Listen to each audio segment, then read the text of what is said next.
ओम नमः सिद्धेभ्य। मंगलमय मंगल करण वीतराग विज्ञान, नमो ताहि जाते भय अरहतादि महान। करि मंगल करि हो महाग्रंथ करण को काज, जाते मिले समाज सब पावे निज पद राज। मोखा प्रकाशक ग्रंथराज पर हमारी चर्चा चल रही है। 8वें अधिकार के माध्यम से चारों ही अनुयोगों का प्रयोजन हम समझ रहे हैं। उन प्रयोजन के बाद उनके व्याख्यान का विधान किस प्रकार का है, किस तरह से आचार्य देव इन अनुयोगों में कथन करते हैं, उनकी पद्धति, उनकी शैली यहाँ पर टोडरमल जी हमको समझा रहे हैं। प्रथमानुयोग की बात चल रही थी। इसमें अलग अलग बिंदुओं के माध्यम से अपन ने देखा 5 मुख्य बिंदु निकल कर गया है। 5 प्रकार की शैली आचार्य देव अपनाते हैं। कहीं पर तो वो नामादिक कुछ अन्य भी आ जाते हैं, शब्दों में अंतर आ जाता है। कहीं पर कथाएं ही पूरी मन से बनाई हुई होती हैं लेकिन प्रयोजन का पोषण करने वाली होती हैं। कहीं पर किसी भाव का फल किसी और भाव का बता दिया जाता है, कहीं किसी और भाव का फल किसी और भाव का बता दिया जाता है। और कहीं कहीं पर बहुत से लोगों द्वारा किए गए काम को जैसे एक का बताते हैं, उसी तरह से अनेक भावों का फल एक ही भाव के ऊपर दिखा दिया जाता है, ऐसा भी दिखाया जाता है। इसके अलावा आखिरी बात जो थी, आखिरी पॉइंट जो था सबसे खास, कि कहीं कहीं पर अनुचित कार्य की भी प्रशंसा कर दी जाती है। कैसे अनुचित कार्य की? कि वास्तव में वो उस पद के लायक नहीं हो या वो काम उचित नहीं हो धर्म मार्ग में, लेकिन फिर भी उसकी प्रशंसा कर दी जाती है। क्या सोच करके? कि सामने वाले की भावना क्या थी। अगर उसकी भावना गलत नहीं है, जैसे ग्वाले का अपन ने उदाहरण देखा, या जैसे समझ लीजिए वो विष्णु कुमार जी का उदाहरण आया, तो इस तरह के जो किस्से आते हैं उसमें वास्तव में उनकी भूमिका के तो अयोग्य था वो कार्य, लेकिन फिर भी वहां वात्सल्य की प्रमुखता देख करके, या वो ग्वाले के करुणा की प्रमुखता देख करके, या वो सिंगोदर वज्रकरण राजा के देवशास गुरु के अलावा किसी और को नमस्कार नहीं करूं, ऐसा भाव देख करके उसकी मुख्यता से उसकी प्रशंसा भी कर दी जाती है। तो ये पद्धति चला करती है, उसमें कोई दिक्कत नहीं है। लेकिन उसमें खास बात यह है कि वो अनुचित कार्य क्यों अनुचित है ये हमको समझना चाहिए। उसके अलावा आचार्य देव ने अगर प्रशंसा की है तो वो प्रशंसा क्यों की है, किस कारण से की है, उस बिंदु को भी हमें ढंग से देखना चाहिए और उसको उसी रूप में ग्रहण करना चाहिए कि प्रशंसा लायक तो इसका इतना मात्र भाव था, वो जो काम हुआ है वो पूरा का पूरा ऐसा का ऐसा प्रशंसनीय नहीं था, तो उसको उसी रूप में ग्रहण करना चाहिए, ऐसा आशय था। कल उसकी बात चली थी वज्रकर्ण राजा की और सिंहोदर राजा की। तो वो जो वज्रकर्ण राजा था वो सिंहोदर को नमस्कार नहीं करता, उस नमस्कार नहीं करने के कारण ही उसने वो मुद्रिका में अंगूठी में वो प्रतिमा बना ली कि मैं तो ऐसे करूंगा ऐसे और ये प्रतिमा को नमस्कार हो जाए। वास्तव में इस तरह का नमस्कार होता नहीं, और देखा जाए तो छल था, है ना, छल ही तो था कि राजा को बेवकूफ बनाना चाह रहा है ये। अच्छा, और बाद में राजा को पता भी चल गया था, उस पर युद्ध थोप भी दिया था फिर राजा ने। वो तो बाद में राम लक्ष्मण आदि उनको जिनको भी पता चला फिर वो उसका साथ दिया और वो सारी बातें हुई।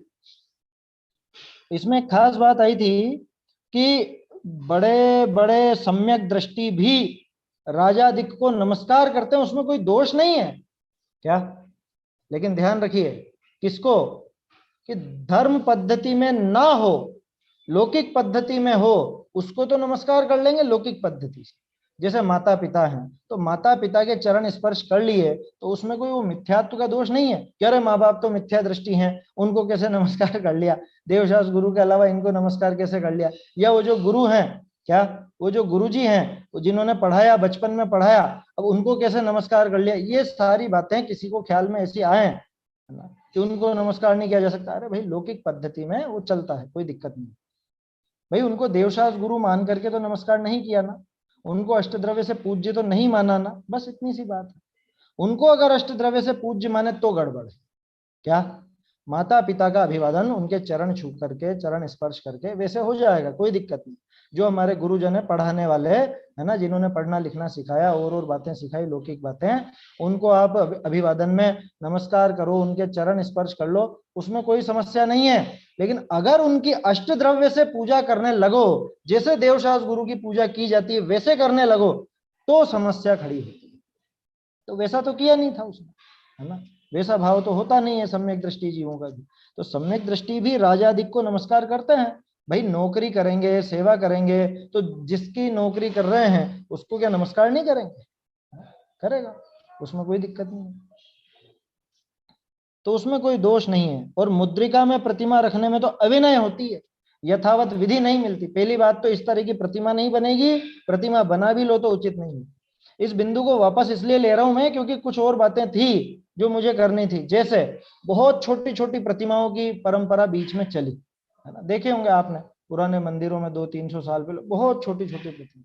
मुझे बचपन से आश्चर्य होता था कि इनका कैसे क्या, क्योंकि पूरी उसमें जो छवि दिखनी चाहिए भगवान की, वो छवि तक उसमें नजर नहीं आती। जैसे पुरानी प्रतिमाएं देखी होंगी आपने, 500-600 साल पहले धातु की इतनी बड़ी प्रतिमा होती है, बीच में एक मुख्य प्रतिमा और 23 प्रतिमाएं साइड में बहुत छोटी छोटी छोटी छोटी बना दी जाती है, और 24 तीर्थंकर की पूरी एक प्रतिमा कहलाती है।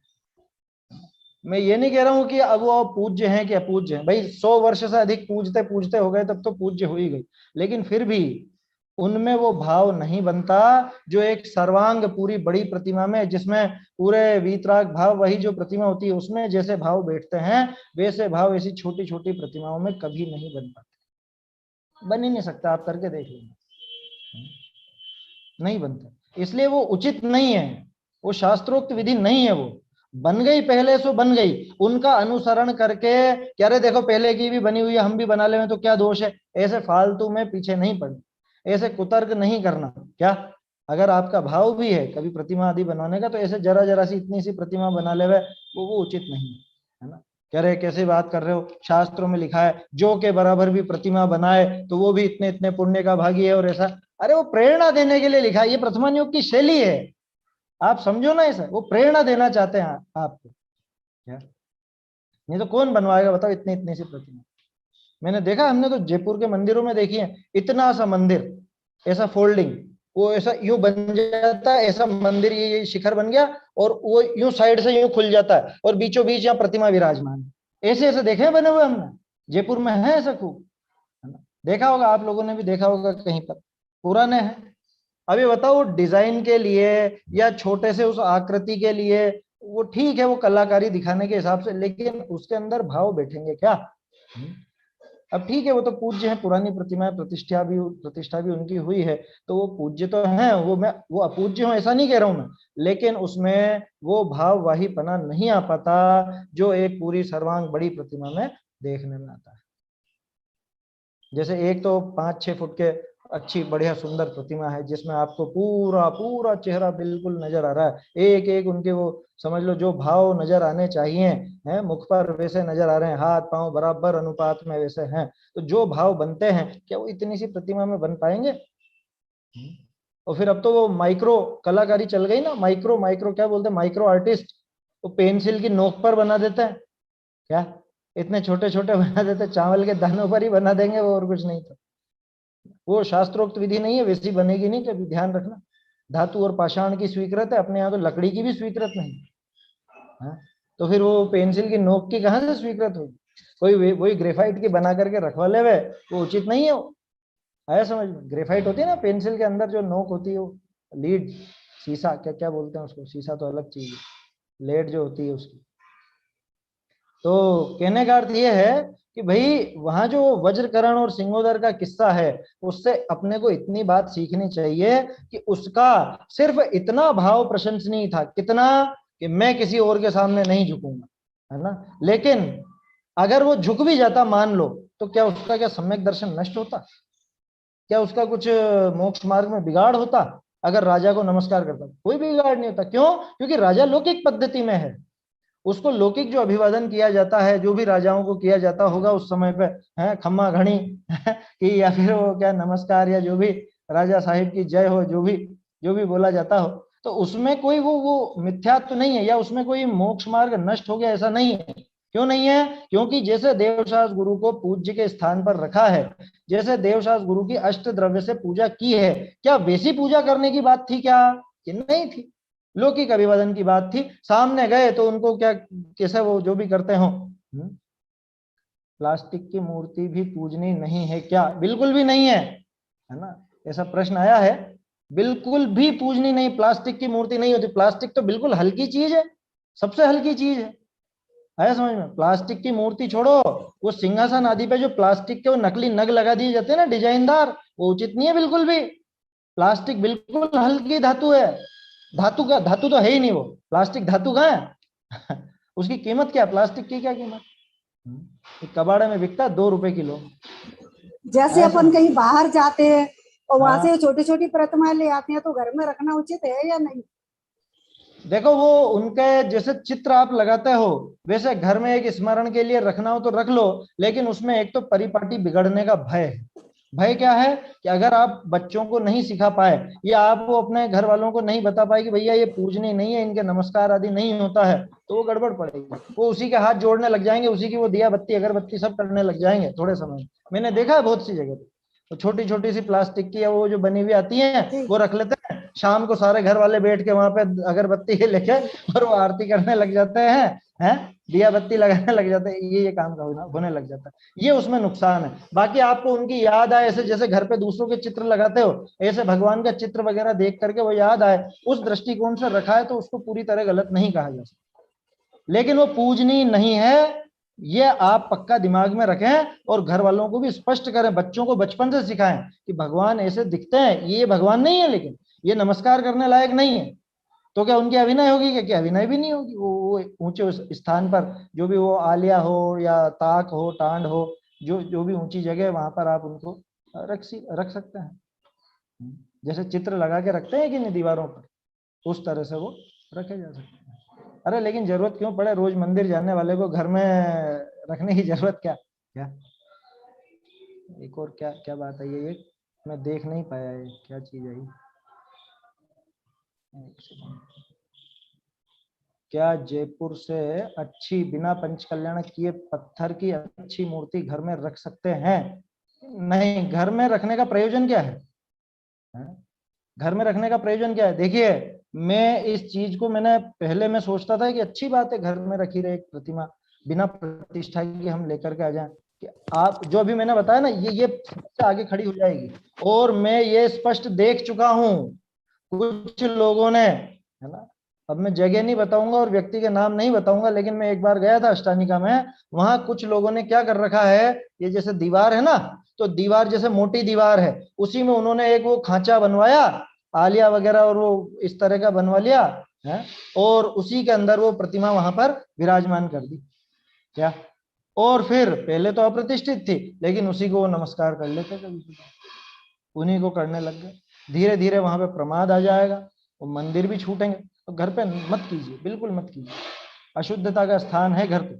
आया समझ में? हाँ, आपका बहुत बड़ा एरिया हो, है ना, जैसे पहले के हमारे राजस्थान में तो बहुत बड़े बड़े मकान होते हैं, चौक वगैरह और सब होता है, अलग से दीवारें भी खड़ी की जा सकती हैं। तो अलग से दीवारें खड़ी करके छोटा आप चैत्यालय बनाएं और पूरे वो विनय रखें, तब तो उस बात को एक फिर भी स्वीकृति दी जा सकती है। लेकिन घर में रखने का कारण क्या? आप तो बने हुए हैं ना, जिनालय बने हुए हैं, वहां जाइए, भगवान का अभी दर्शन करो।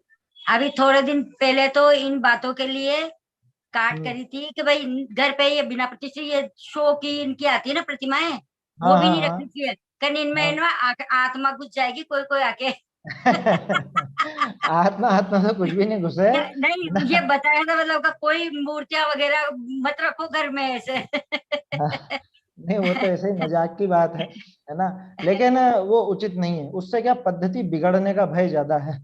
उससे याद बात तो कोई करेगा नहीं, आने वाली पीढ़ी उन्हीं के दर्शन करके ऑफिस स्कूल व्यापार धंधे पे चली जाएगी। ये उसके अंदर नुकसान होगा। इसलिए उचित तो यही है कि अपना जिनालय पास में है, आप वहां जाइए, वहां दर्शन कीजिए। लॉकडाउन की समस्या है तो आप जिनवाणी का अभ्यास ज्यादा कीजिए। जैसा जो हो, जैसा बनाओ बने। ये तो अभी साल भर में अपने को समझ में आया कि ऐसी भी परिस्थितियां बन सकती हैं, तो बन सकती हैं, तो इधर ये अभ्यास बढ़ा लो, उसमें क्या फर्क पड़ेगा। तो ऐसी कोई दिक्कत उसमें नहीं है। तो ये जो वज्रकरण का किस्सा था, इससे हमको एक चीज सीखने को जरूर मिलती है कि भैया इतना हठी होना भी उचित नहीं। क्या लोग हठी होने का मतलब कि भाई धर्म पद्धति में अगर होना गड़बड़ तो आप छोड़ो, तब तो बिल्कुल दृढ़ रहना। उसके लिए तो अपन बिल्कुल चाहे सिर कट जाए तो भी नहीं झुकेंगे, धर्म पद्धति की बात हो तो। ये तो लौकिक पद्धति है। लौकिक पद्धति में माता पिता को, गुरुजनों को, अपने से बड़ी उम्र वालों को सहज रूप से नमस्कार करते हैं, और उस नमस्कार करने में कोई मिथ्यात्व नहीं आता। उस नमस्कार करने में आपको कोई मोक्ष मार्ग का नाश होता हो कि मोक्ष मार्ग में आप पिछड़ जाते हो, ऐसा बिल्कुल भी नहीं होता। धर्म पद्धति में वो नुकसान होता। आया समझ में? जो चीज धर्म पद्धति में हो, जैसे अब देखो कोई बहाना बना सकते हैं, कैसा कि अन्य मती भी जो कुदेव कुगुरु आदि हैं, उनको भी बस बड़ा समझ के कर लो ना नमस्कार। ये चक्कर ये है कि वो धर्म पद्धति में आते हैं, वो लौकिक पद्धति में नहीं आते। वो देव के स्थान पर है ना, वो गुरु का स्थान दिया जाता है ना उनको। तो बोलो सच्चे गुरु का प्रतिपक्षी है ये कुगुरु, तो गुरु के रूप में इनको कैसे नमस्कार करेंगे कि नहीं बड़ा समझ के कर लो। अरे बड़ा समझ के कैसे कर लो, ये उस पद्धति में आते हैं जहां पे धर्म का लेना देना है, जहां पे मोक्ष का लेना देना है, ये उस पद्धति में आते हैं। तो बड़ा समझ करके, जैसे माता पिता को, जैसे समझ लो अपने गुरुजनों को, जैसे लौकिक में बड़े दूसरे रिश्तेदारों को लौकिक पद्धति में चरण स्पर्श आदि करते हैं, नमस्कार करते हैं, वैसी नमस्कार की विधि जो खोटे कुदेव कुगुरु कुशास्त्र आदि हैं वो लौकिक पद्धति में नहीं आते, इसलिए उनको तो किसी भी तरह से नमस्कार नहीं किया जा सकता, है ना। वो बहानेबाजी वहां नहीं चलेगी क्या कि लौकिक पद्धति जैसे कर लो, क्यों कर ले, ये है क्या लौकिक पद्धति में। इनको लौकिक पद्धति में भी किसको नमस्कार करते हैं, लौकिक पद्धति में भी किसको नमस्कार करते हैं कि जो वास्तव में या तो हमारा रिश्तेदार हो, है ना, या तो रिश्ते में लगता हो, या व्यापार आदि, या समझ लो नौकरी उसके यहाँ करते हैं तो नमस्कार करते हैं। अब बोलो जो कुदेव है कुगुरु है, उसकी कौन सी नौकरी कर रहे हैं हम, उससे कौन सा उधार लिया हमने, या वो कौन सा हमारा रिश्ते में लगता है जो उसको नमस्कार करेंगे, कुदेव को या कुगुरु को। समझ में आ रही है बात? तो उस मामले में तो दृढ़ रहना, जो देव शास्त्र गुरु के प्रतिपक्षी हैं उनको तो कभी भी किसी भी तरह से नमस्कार नहीं किया जा सकता। कुदेव कुगुरु कुशास्त्र को, है ना, वहां तो सर कटा सकते हैं लेकिन सर झुका सकते नहीं वाला हिसाब रहेगा। समझ में आई बात? और ये जो लौकिक है, माता पिता है या और रिश्तेदार हैं जो अपने से उम्र में बड़े हैं, आया समझ में, या पद में बड़े हैं लौकिक पद में, या अपने समझ लो उनके यहाँ पर नौकरी करते हैं, या जो भी बात हो, लौकिक पद्धति, लौकिक पद्धति माने जिससे रुपए पैसे का या रिश्तेदारी का संबंध हो, वो लौकिक पद्धति। इसके अलावा और कौन सी लौकिक पद्धति होती है? समझ में ही बात? तो इस मामले में बिल्कुल दृढ़ रहना, जरा भी इधर उधर खोटे देव देवी के व्यंतरों के, इनके अथवा जो कुगुरु हों उनको नमस्कार करने की बिल्कुल भी आवश्यकता नहीं, न घबराने की आवश्यकता, न उनके सामने झुकने की आवश्यकता। ये तो खैर काफी चर्चा अपन कर चुके हैं छठे अधिकार में भी, है ना, ज्यादा विस्तार तो क्या करें, ये तो ये प्रकरण आ गया, है ना। और कल उसकी बात कर ही ली थी अपन ने, वो डोरी बना लेते हैं, लच्छा बना लेते हैं, क्या वो धर्म रक्षा सूत्र या वो लोकेट या अंगूठी, है ना, ये अंगूठी का तो उदाहरण है, ऐसा समझ लेना ये उचित नहीं है बिल्कुल भी। क्या कह रहे, हमने तो वो बनवा रखा है चांदी का, उसमें वो नमोकार भी लिखा है, महाअभिनय का काम हो रहा है, महाअभिनय। वो पहन करके आप सब जगह जाते होगे नहीं, है, बाथरूम में भी उसी को पहन के जाएंगे, भोजन करेंगे तो भी उसी को, किसी से मिलने जाएंगे तो भी, हैं, और वो सारे पाप के कार्य कर रहे हैं, व्यापार धंधा आदि कर रहे हैं, झूठ बोल रहे हैं, और वही सब चीजें, उसी हाथ से मोबाइल पकड़ के आप धनाधन झूठ बोले जा रहे हो, हैं। ये किसी तरह से भी धर्म रक्षा नहीं होती है ऐसे, समझ में ही बात? धर्म रक्षा होती है धर्म को जीवन में उतारने से। क्यों? क्योंकि रत्नकरण श्रावकाचार में अपने समंतभद्र स्वामी ने क्या लिखा, न धर्मो धार्मिकेर विना, पढ़ा होगा ना, ये तो 25-26 के आसपास है, शायद 27 नंबर का है मेरे ख्याल से, न धर्मो धार्मिकेर विना। क्यों कह रहे? धार्मिक, धार्मिक जिसने धर्म को अपने जीवन में उतारा वो धर्म को आगे ले जाता है, वो धर्म को आगे बढ़ाता है, उसी के सहारे धर्म चला करता है। अगर आप जीवन में धर्म उतारोगे तो अपने आप उससे धर्म की रक्षा भी होगी, धर्म की प्रभावना भी होगी।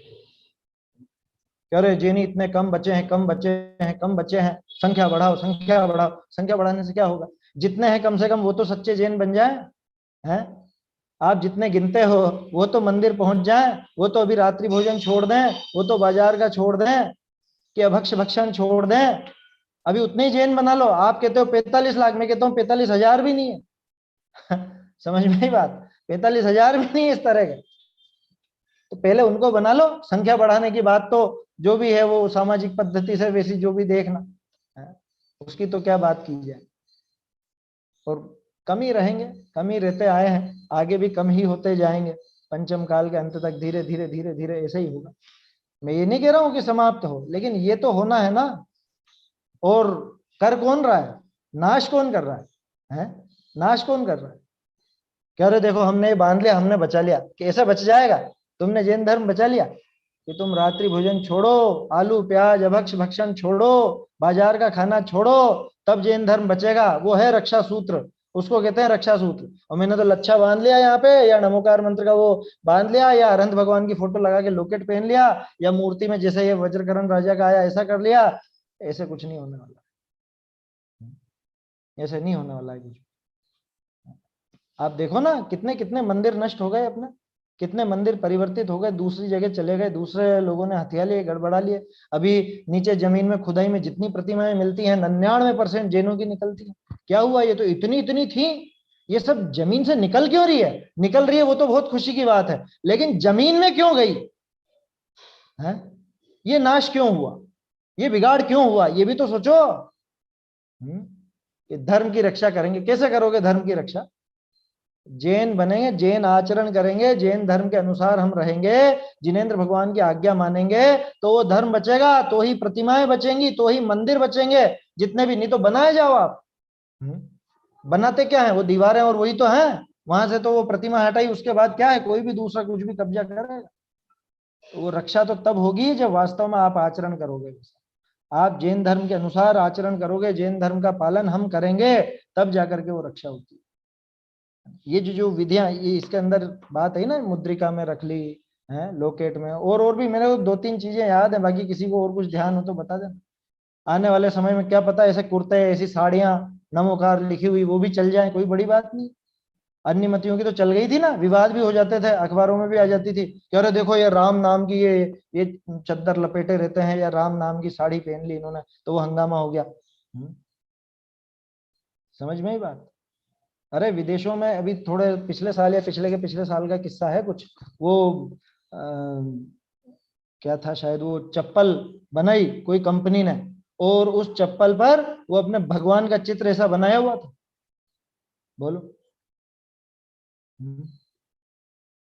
अब वो ये तर्क दे सकता है कि हम तो देखो सब जगह पे भगवान को रख रहे हैं, कह रहे ये अभिनय है। आया समझ में? तो जैसे वो चप्पल का समझ में आया ना, ऐसे ये और चीजों में समझ लेना। यहाँ अंगूठी में, लोकेट में, चेन में, या और उसमें आपका पसीना वगैरह नहीं लगता है क्या? है वो मेल की जगह पे नहीं जाते हैं क्या वो हाथ? तो इसलिए ऐसी ऐसी विधि नहीं होती। आपको धर्म उतारना जीवन में उतारिए, वो यही उतारा जाता है। आया समझ में? क्या लिखा? प्रभावना। प्रभावना के लिए क्या लिखा? पुरुषार्थ सिद्धि उपाय में आत्मा प्रभाव नियम रत्नत्रय तेजसा सततमेव। कहाँ होती है प्रभावना? बाहर में। ये बाहर दिखा के होगी क्या प्रभावना? है कि आपके ये कड़े से, कि अंगूठी से, कि चेन से, कि लच्छे से, उससे होगी प्रभावना? आत्मा प्रभाव नियम किससे? रत्नत्रय तेजसा सततमेव। सम्यक दर्शन, सम्यक ज्ञान, सम्यक चारित्र अंदर में प्रकट हो तो वो प्रभावना वास्तव में होती है। क्यों? क्योंकि न धर्मो धार्मिक बिना। सारे आचार्यों की आवाज एक ही तरफ जाती हुई नजर आती है, सब बिल्कुल एक जैसी बात कहते हुए नजर आते हैं। मिलान करके देखो आप। लेकिन फुर्सत कहाँ हमें पढ़ने की? हमें तो बस पता नहीं क्या कुछ भी कोई कह देता है और वैसा ही हम करने लग जाते हैं। वो कहते हैं ऐसे चावल चढ़ाओ तो ऐसे चढ़ा देंगे, वो कहेंगे ऐसे चढ़ा तो ऐसे चढ़ा देंगे, बस यही काम है, हो गया धर्म। थोड़ा सा इसमें अपने को विचार करना चाहिए, इसलिए 8वां अधिकार बहुत काम का है। चलिए आगे बढ़ते हैं। ये तो कल जो बात करी थी उसके संबंध में थोड़ी और चर्चा करनी थी, इसलिए अपन ने ये बात ली। परंतु वाक्य ऐसा ज्ञान न था, धर्मानुरागते में औरों को न नमो नमो नहीं, ऐसी बुद्धि भई ताते वाकी प्रशंसा करी। इस छल करी औरनी को ऐसे कार्य करने युक्त नहीं। दूसरों को इस तरह के कार्य करना युक्त नहीं है, उचित नहीं है ना? ये बात होगी। अब एक और उदाहरण देखिए। बहुरी कई पुरुषों ने, है ना, प्रकरण वही चल रहा, 5वां बिंदु है अपना। 5वें बिंदु में चौथा उदाहरण है। क्या था 5वां बिंदु? कि कुछ कई बार अनुचित कार्यों की भी प्रशंसा कर दी जाती है किसी दृष्टिकोण से। कोई दूसरे दृष्टिकोण से किसी और अनुचित कार्य की भी प्रशंसा कर दी जाती है प्रथमानियों में। बहुरी कई पुरुषों ने, अब देखो बहुत गंभीर बात आ रही है, पुत्राधिक की प्राप्ति के अर्थ व रोग कष्ट आदि दूर करने के अर्थ चैत्यालय पूजन आदि कार्य किए, स्तोत्र आदि किए, नमस्कार मंत्र स्मरण किया, सो ऐसे किए तो निष्कांक्षित गुण का अभाव होई, निदान बंध नामा आर्त ध्यान होई, पाप ही का प्रयोजन अंतरंग विषय है, ताते पाप ही का बंध होई लो। परंतु मोहित होई करी भी बहुत पाप बंध का कारण उदयवादिक का तो पूजनादि न किया, इतना वाका गुण ग्रहण करी वाकी प्रशंसा करिए है। इस छल करी और अनिको लौकिक कार्य के अर्थ धर्म साधन करना युक्त नहीं, ऐसे ही अन्य जानने। ये उदाहरण बहुत समझने का है अपन लोगों को, बहुत ज्यादा। क्या इसमें दो तीन बातें आ गई है ना। एक तो ये बात आ गई कि कुछ लोगों ने ऐसा काम किया, कैसा काम किया, लौकिक प्रयोजन के लिए वो कार्य किया।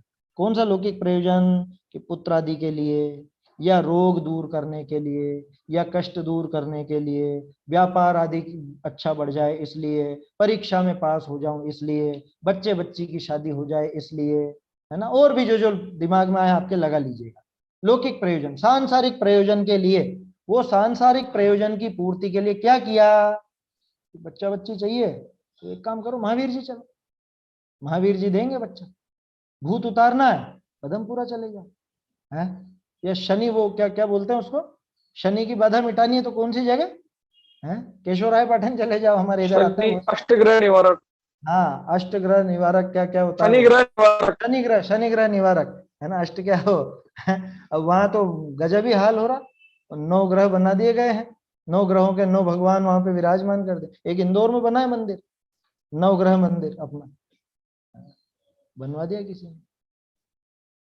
मतलब ये बताओ कि वो, मुझे तो पता नहीं कौन किसके हैं, इनका जरूर पता है, मुनि सूरज जी को वो शनि का वो मानते हैं, तो वो सिर्फ शनि का ही दोष निपटाएंगे। मुनि सूरज जी में इतनी शक्ति है, हैं? राहु केतु और वो जो दूसरे होते हैं मंगल वंगल भारी हो, वो नहीं निकालेंगे, वो हैं, वो नहीं निकालेंगे। क्यों वर्धमान भैया, आपके उधर भी तो है एक आध कोई, क्या है, कौन सा है आपके इधर? हाँ ये स्वस्तिधाम में है ना, जाजपुर। नहीं वहां थोड़ी ना, जाजपुर में तो नहीं है ऐसा। जाजपुर में कहाँ है ऐसा? नहीं, वहां पे भी ये शनि अमावस्या पे, नहीं शनि अमावस्या पे लगता है ना मेला वगैरह हो रही। अरे वो तो वो मुनि सूरज जी की प्रतिमा है, इस वजह से वो लोगों ने कर दिया क्या, क्योंकि मुनि सूरज जी तो प्रसिद्ध हो गए शनि निकालने में।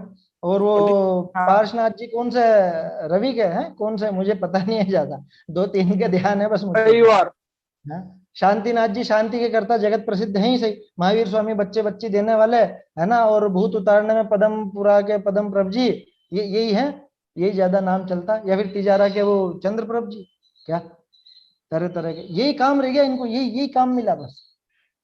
गजब की बात है। और एक दोष जो दूर कर सकते हैं वो बाकी सारे दोष दूर नहीं कर सकेंगे, ऐसे कैसे भगवान हुए फिर?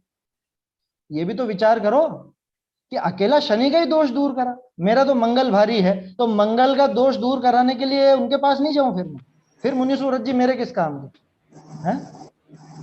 या फिर वो और दूसरे भगवान किस काम के? मतलब सोचिए तो सही, ये क्या क्या हमने बना लिया है। जो वीतरागी भगवान हैं उन पर भी पूरा का पूरा राग द्वेष और ये भयंकर मिथ्यात्व उनके माथे मंड दिया। पंडित जी साहब एक बात और पूछ रहे थे हम कि जैसे ये भक्तामर का 45 नंबर का स्रोत है, उसमें बहुत सारे लोग उसको पूजते हैं, उसकी वो क्या नाम है 108 बार जपते हैं, बहुत सारी वो जो दीप जलाते हैं 48 दीप जलाते हैं, इतनी सारी वो लोगों का वो जो क्या नाम है दुख दूर करने के लिए, रोग दूर करने के लिए होते हैं, तो ये क्या मिथ्या तो नहीं है क्या? बिल्कुल स्पष्ट मिथ्या तो है ये, है ना। ये भक्तामर स्तोत्र के बारे में पहले भी बात कर चुके हैं। मैं तो कितनी बार कहता हूँ सबसे ज्यादा दुर्गति अगर किसी की हुई है तो वो भक्तामर स्तोत्र की हुई है। इतना तो बढ़िया स्तोत्र, मंदिर में तो बहुत सारे लोग इसको पूजन करते हैं, इसको मानते हैं, तो अब उसको कैसे सुधारा जाए कुछ समझ नहीं आता। अभी भी लोग 48 दीपक जलाते हैं, दीपक इतने सारे दीप जलते हैं रात में, इतने सारे जीव मरते हैं, बड़ा दुख होता है। ये तो अब कोई समझना चाहे प्रेम से तो समझा दीजिए, यही उपाय है। बाकी तो लड़ झगड़ तो किसी से सकते नहीं है अपन, है ना, जबरदस्ती तो किसी को समझाने से रहे। कोई समझना चाहे, मंद कशाई जीव हो, तो वो अगर सुने तो समझा दीजिए कि भैया अपने वीतरागी भगवान है, और वीतरागी भगवान वो साक्षात मोक्ष का सुख उसमें कारण बनते हैं। तुम ये जरा जरा से टटपुंजे से रोग में उनको उनको बुलाना चाह रहे हो, हैं? मतलब यूं समझ लीजिए कि मेरे घर में कोई समझ लीजिए जैसे चूहा मर गया या छिपकली मर गई, उसके लिए क्या मैं मुख्यमंत्री को चिट्ठी लिखूंगा? हैं? या मेरे घर में थोड़ी सी गंदगी हो रही है, मेरे वो दीवार थोड़ी सी ऐसी हो रही है चितकबरी सी, तो वो रंग रोगन नहीं हो रहा, उसके लिए क्या मैं प्रधानमंत्री को चिट्ठी लिखूं, राष्ट्रपति को बुलाऊं? ऐसा काम है ये? जरा जरा से छोटे छोटे से लौकिक कार्य के लिए ये भगवान को उन कार्यों के लिए वो बना देना। गंभीरता से सोचिए, क्या भगवान का ये काम है? और कौन से आचार्यों ने लिखा है ऐसा? हमारे तो आचार्यों ने कहीं भी इस तरह का वर्णन नहीं किया। जो मोक्ष मार्ग पे चल पड़े हैं ना, जो मोक्ष मार्ग में चल रहे हैं, वो हाँ। लोग ज्यादा 48-48 दीपक की आरती करवा रहे, मोक्ष मार्ग में चलने वाले जो अब वो तो मोक्ष देखो पथ पे चले वो कहाँ चले, कहाँ चले वो? जो ऐसा ऐसा काम करा मोक्ष है तो मार्ग कैसे है, चले? नहीं, ऐसा मोक्ष इस मार्ग है तरह उनका। ऐसा नहीं होता। हमारे तो कुंद कुंदाचार्य, अमृत चंद्राचार्य, समन भद्राचार्य, उमा स्वामी आचार्य, ये सिर माथे हैं। इन्होंने जो विधि हमको बताई है वास्तव में वो मोक्ष मार्ग है, उसके अलावा कोई और मोक्ष मार्ग होता नहीं है। इस तरह का कोई वर्णन हमारे आचार्यों ने किया नहीं कि भैया तुमको शनि की बाधा हो। प्रश्न है क्या? किसी का माइक चालू है? चेक कर लीजिएगा एक बार। माइक चालू है किसी का? बंद कर लीजिएगा, है ना, डिस्टर्ब होता है वो, पूरे निकल जाती है बात। तो क्या कह रहा था मैं कि आचार्यों ने कहीं इस तरह का कोई वर्णन किया नहीं।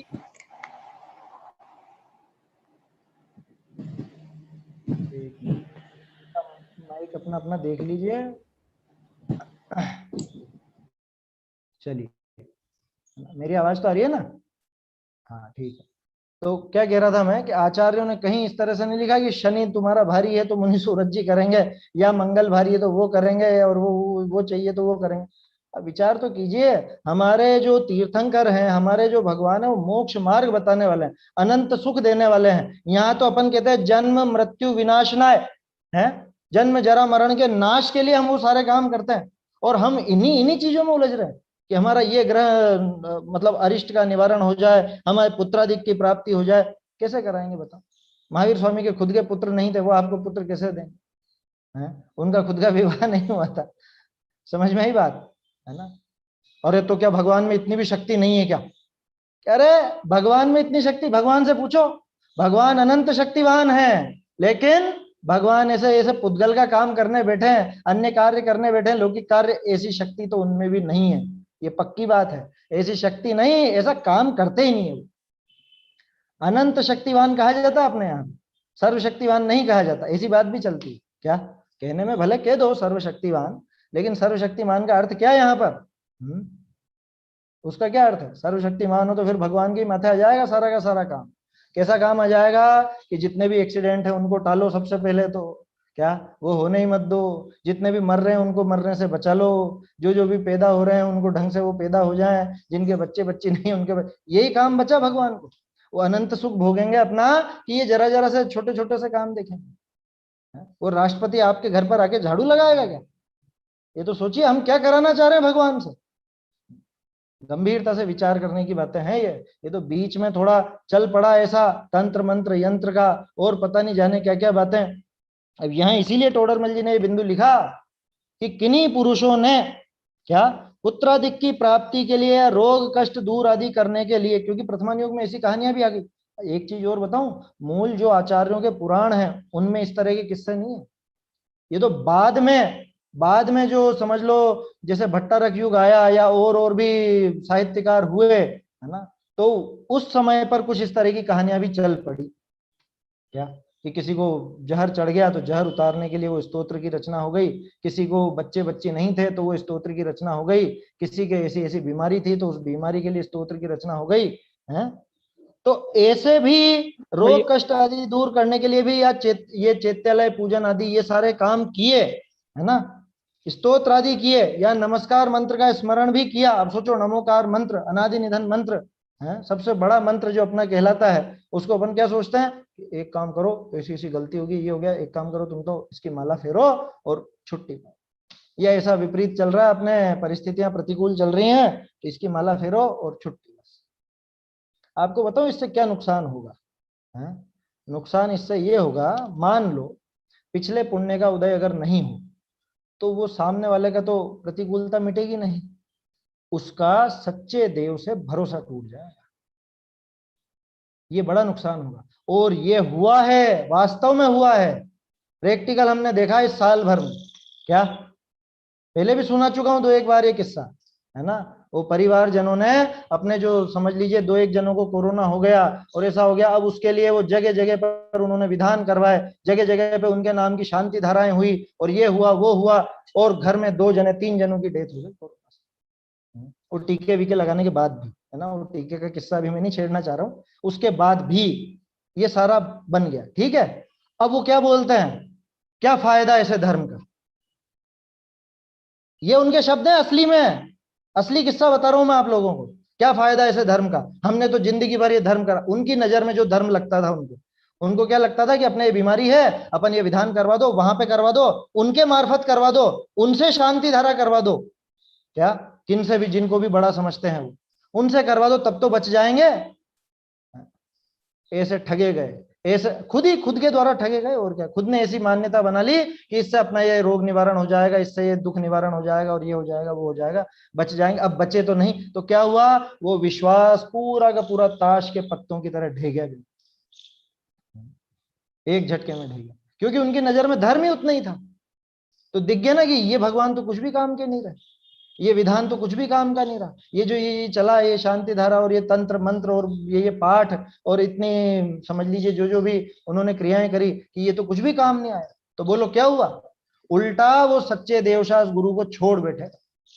इसलिए ये कार्य किसी भी दृष्टि से उचित नहीं है। आया समझ में? भगवान का जो स्वरूप है वो वीतरागी है, सर्वज्ञ है। अरे यहाँ राग द्वेष जो अनादिकाल से है वो बीमारी लगी हुई है, इतने महाभयंकर रोग को दूर करने वाले आचार्य देव महावेद्य राज हैं, अपने तीर्थंकर महावेद्य हैं, वो औषधि वो देते हैं, वो भव भव का रोग मिटाते हैं। आया समझ में? अनंत काल से जो हमें ये भव रोग लगा हुआ था, इस भव रोग की दवा वो बताते हैं, ये काम था। और हमने तो ये छोटे मोटे रोगों में कि भगवान मेरा सिर दुख रहा है मिट जावे, मेरा पेट दुख रहा है मिट जावे, बच्चे बच्चे नहीं हो रहे हैं वो हो जावे, व्यापार धंधे में नुकसान है वो फायदा हो जाए, या ऐसा केस अटक रहा है ये हो रहा हो जाए, इसके लिए हमने वो कर लिया। ये समझना राष्ट्रपति को घर की झाड़ू लगाने के लिए बुलाने जैसा काम है, समझ में बात? हाँ भैया, शांति धारा भी कोई पहले भी थी क्या भैया? जैसे हमारे यहाँ भी नहीं होती थी, नहीं है, नहीं है, नहीं है, नहीं है, ये सब 20-30 साल के अंदर चली है, ज्यादा से ज्यादा 20-30 साल कह लो। अपने शास्त्रों में इसका कोई उल्लेख नहीं आता, और पूरा स्पष्ट कहता हूँ, स्पष्ट बिल्कुल व्यापारिक दृष्टिकोण से किया जाने वाला कार्य।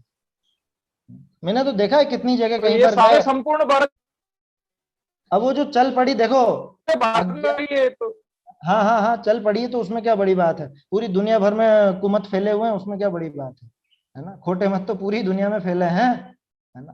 तो कोई चीज कितनी फैली है उससे उसकी सत्यता की परख नहीं होती, ये हमको भैया एक बात और, कि जैसे उनको तो नहीं समझा सकते, वो तो ठीक है, और हाँ। बहुत से तो अपन को समझा देते हैं, और कुछ तो वैष्णव भी होते हैं, जैसे हमारे रिलेशन में तो कुछ वैष्णव भी है, तो वो अपन को इतना ज्ञान बांट देते हैं, और वो मुझसे बड़े हैं फुफाजी वगैरह, तो हाँ, उनको क्या बोलो समझ में नहीं आता, 1-1.5 घंटे तक वो ज्ञान देते हैं, करना ही क्या है, बस दया दान, यही तो भगवान होते हैं, कोई भगवान दूसरे थोड़ी है। हाँ ठीक है, वो देखो जो तीव्र कषाई है ना, उससे बहस नहीं करना कभी भी। आचार्य का सीधा कथन है, स्वमत और परमत से, है ना। क्या कहा वहां पे, स्व समय पर समय से विवाद वर्जित है। क्यों? क्योंकि नाना जीवा नाना कम्मम नाना विहम हवे लब्धि, कि नाना हे जीव नाना कर्म नाना लब्धि नाना, ऐसा ऐसे करके अनुवाद है उसका, कि प्रत्येक जीव की बुद्धि अलग अलग है, प्रत्येक जीव के कषाय का उदय अलग है, प्रत्येक जीव के वो ज्ञान का समझ लो उघाड़ अलग अलग है। तो वो परख लेना कि सामने वाला मंद कषाई हो तो प्रेम से अगर समझना चाहे तो थोड़ी बात कर लेना, है ना, और नहीं तो बहस करने की जरूरत नहीं है। और जो आप कह रहे हो ना, रिश्तेदारों का तो काम ही यही है, संसार में भटकाने का ही काम है रिश्तेदारों का। धर्म मार्ग में अगर नहीं है तो वो निश्चित रूप से संसार में ही भटकाने का काम। ऐसों से दूर से ही जय जिनेंद्र, क्या शांति से, है ना, क्या बोलोगे वहां पे? तो भैया वहां बोल इतना भी नहीं तो सकते। चल जाता है, उन्होंने जो बोला वो ठीक, पर वो जैन धर्म के साथ समानता कर लेते हैं और बोलते जाते हैं बोलते जाते हैं, तो फिर वो तो बोलने दो बहुत ना फिर होता है। भाई, आप जब बोलोगे तभी तो वो और बोलेंगे पलट करके। आप बोलो मत, क्योंकि जब अगर पता चल गया, वो समझने के लिए नहीं बोल रहे हैं, वो तो आपको समझाने के लिए, आपको काबू में करने के लिए बोल रहे हैं। तो ऐसे व्यक्ति से बिल्कुल भी वाद विवाद नहीं करना। बाबूजी तो स्पष्ट कहते थे, युगल जी बाबूजी, ऐसे के पास जाना ही नहीं। क्या आप जीत के भी हारोगे, क्योंकि कषाय तो बढ़ेगी बढ़ेगी। आया समझ में? वहां जीत भी जाओगे तो भी हार ही आता है। देखिए समय हो रहा है अपना, है ना, भाई साहब की कक्षा भी अभी 5-1 मिनट में प्रारंभ होएगी, तो ये आखिरी बिंदु अपन समाप्त करते हैं। क्या बात हुई कि इतने लोगों ने ये सब काम हुए, है ना, ये सारे काम इतने लोगों द्वारा किए गए। किस किस के लिए किए गए? पुत्रादि, या रोग दूर करने के लिए, या व्यापार आदि के लिए। इसके लिए किसी ने तो पूजन की, किसी ने स्तोत्र किया, किसी ने वो पाठ किया, किसी ने माला फेरी, जाप दिया, इत्यादि ये सारे काम किए। अब गजब की बात तो ये है कि कहीं कहीं पर उनकी प्रशंसा भी कर दी गई। तो यहाँ दो बातें खड़ी होती है। पहली बात तो ये उचित है क्या? दूसरी बात, प्रशंसा क्यों की गई? वही जो पिछले 4 बिंदुओं में आ रही थी, वही बात। तो क्या कह रहे हैं कि ऐसे किए तो निष्कांक्षित गुण का अभाव हुई। सबसे पहली बात कि निकांक्षित नाम का जो गुण है ना, सम्यक दर्शन के 8 अंगों में निकांक्षित गुण, उसका अभाव होता है। तो अब आप सोच लो, है ना, अभी बीच में एक और प्रश्न था ना, भक्तामर के 45वें स्तोत्र, 45वें छंद या उसके माध्यम से, तो वहां देख लीजिए आप, अगर ऐसी भावना रख करके आप भगवान की स्तुति करते हो तो निकांक्षित गुण का अभाव होता है। एक और चीज मैं आपको, एक और चीज बताना चाहता हूं इसके अंदर। हाँ, पेज नंबर 7 इसके साथ पढ़ लीजिएगा। अभी तो समय नहीं है अपने पास, अपन कल देख लेंगे। या तो पेज नंबर 7 पे जो अरहंतादि से प्रयोजन सिद्धि वाला प्रकरण है ना, वो देखिएगा एक बार। इससे मिलता जुलता आपको वहां पर मिलेगा प्रकरण। वो तो खैर अपन कल भी ले लेंगे, और आप लोग भी पढ़ें तो ज्यादा अच्छा है। तो क्या कह रहे हैं? नंबर 7 कौन से उसमें है? मोक्ष मार्ग प्रकाशक, मोक्ष मार्ग प्रकाशक, पहले अधिकार का पेज नंबर 7। मतलब और मूल ग्रंथ थे ना? मोक्ष मार्ग प्रकाशक की कह रहा हूं मैं, ये जो जो अपन पढ़ रहे हैं ये। इसमें एक हाँ, टीका भी आई है, टीका से या मूल ग्रंथ से लेना है? टीका कहाँ है? मोक्ष मार्ग प्रकाशक कह रहा हूँ, मोक्ष शास्त्र नहीं कह रहा हूं मैं। अच्छा, ठीक ठीक ठीक। मोक्ष मार्ग प्रकाशक टोडरमल जी का। जी जी जी आप मोक्ष शास्त्र समझ गए, वो तत्वार सूत्र का दूसरा नाम है। चलिए क्या कह रहे हैं? तो भाई ऐसे तो निकांक्षित गुण का अभाव होगा ना। निकांक्षित गुण का क्या मतलब? कि सच्चे देवशास्त्र गुरु की जो विनय करता है, उनकी पूजन आदि करता है, उनके प्रति भक्ति भाव रहते हैं, वो किस दृष्टिकोण से करे? वो लौकिक कार्यों को साधने के लिए नहीं करे, उसको कहते हैं निकांक्षित गुण, है ना। जरा भी कांक्षा नहीं करे। उसमें अपने जो प्रकरण निकला था 7वें अधिकार में, व्यवहाराभासी का प्रकरण, उसमें एक था सांसारिक प्रयोजनार्थ धर्म धारक। तो ये सांसारिक प्रयोजन नहीं हुआ क्या? ये सांसारिक प्रयोजन है। अगर इन प्रयोजनों से अगर भगवान की स्तुति करते हैं, नमोकार मंत्र आदि का स्मरण करते हैं, तो सांसारिक प्रयोजन है ये। निकांक्षित गुण का अभाव होता है एक। दूसरा दोष, निदान बंध नामक आर्त ध्यान होता है। बोलो, ये तो निदान बंध है ना, है? इष्ट वियोगज, अनिष्ट संयोगज, निदान बंध, ये सब नाम आते हैं ना आर्त ध्यान के 4 भेदों में। तो निदान उसके अंदर है। निदान मतलब ऐसा हो जाए, ऐसी भावना से किया गया वो काम, वो निदान बंध, कि आगे ऐसा हो जाए। तो ये तो निदान बंध नामक आर्त ध्यान होता है। तीसरा दोष, पाप ही का प्रयोजन अंतरंग विषय है ताते। बोलो, किसका बंध होगा, पुण्य का या पाप का? वो सारा स्तोत्र करके भी, वो पूजन करके भी क्या बांधा उसने? पाप। क्यों? क्योंकि प्रयोजन तो पाप का ही रहा। क्यों रे, पाप का कैसे प्रयोजन रहा? ये बताओ, बच्चा बच्ची हो जाए, ये कौन सा भाव है? शुभ भाव है, अशुभ भाव है, कि शुद्ध भाव है?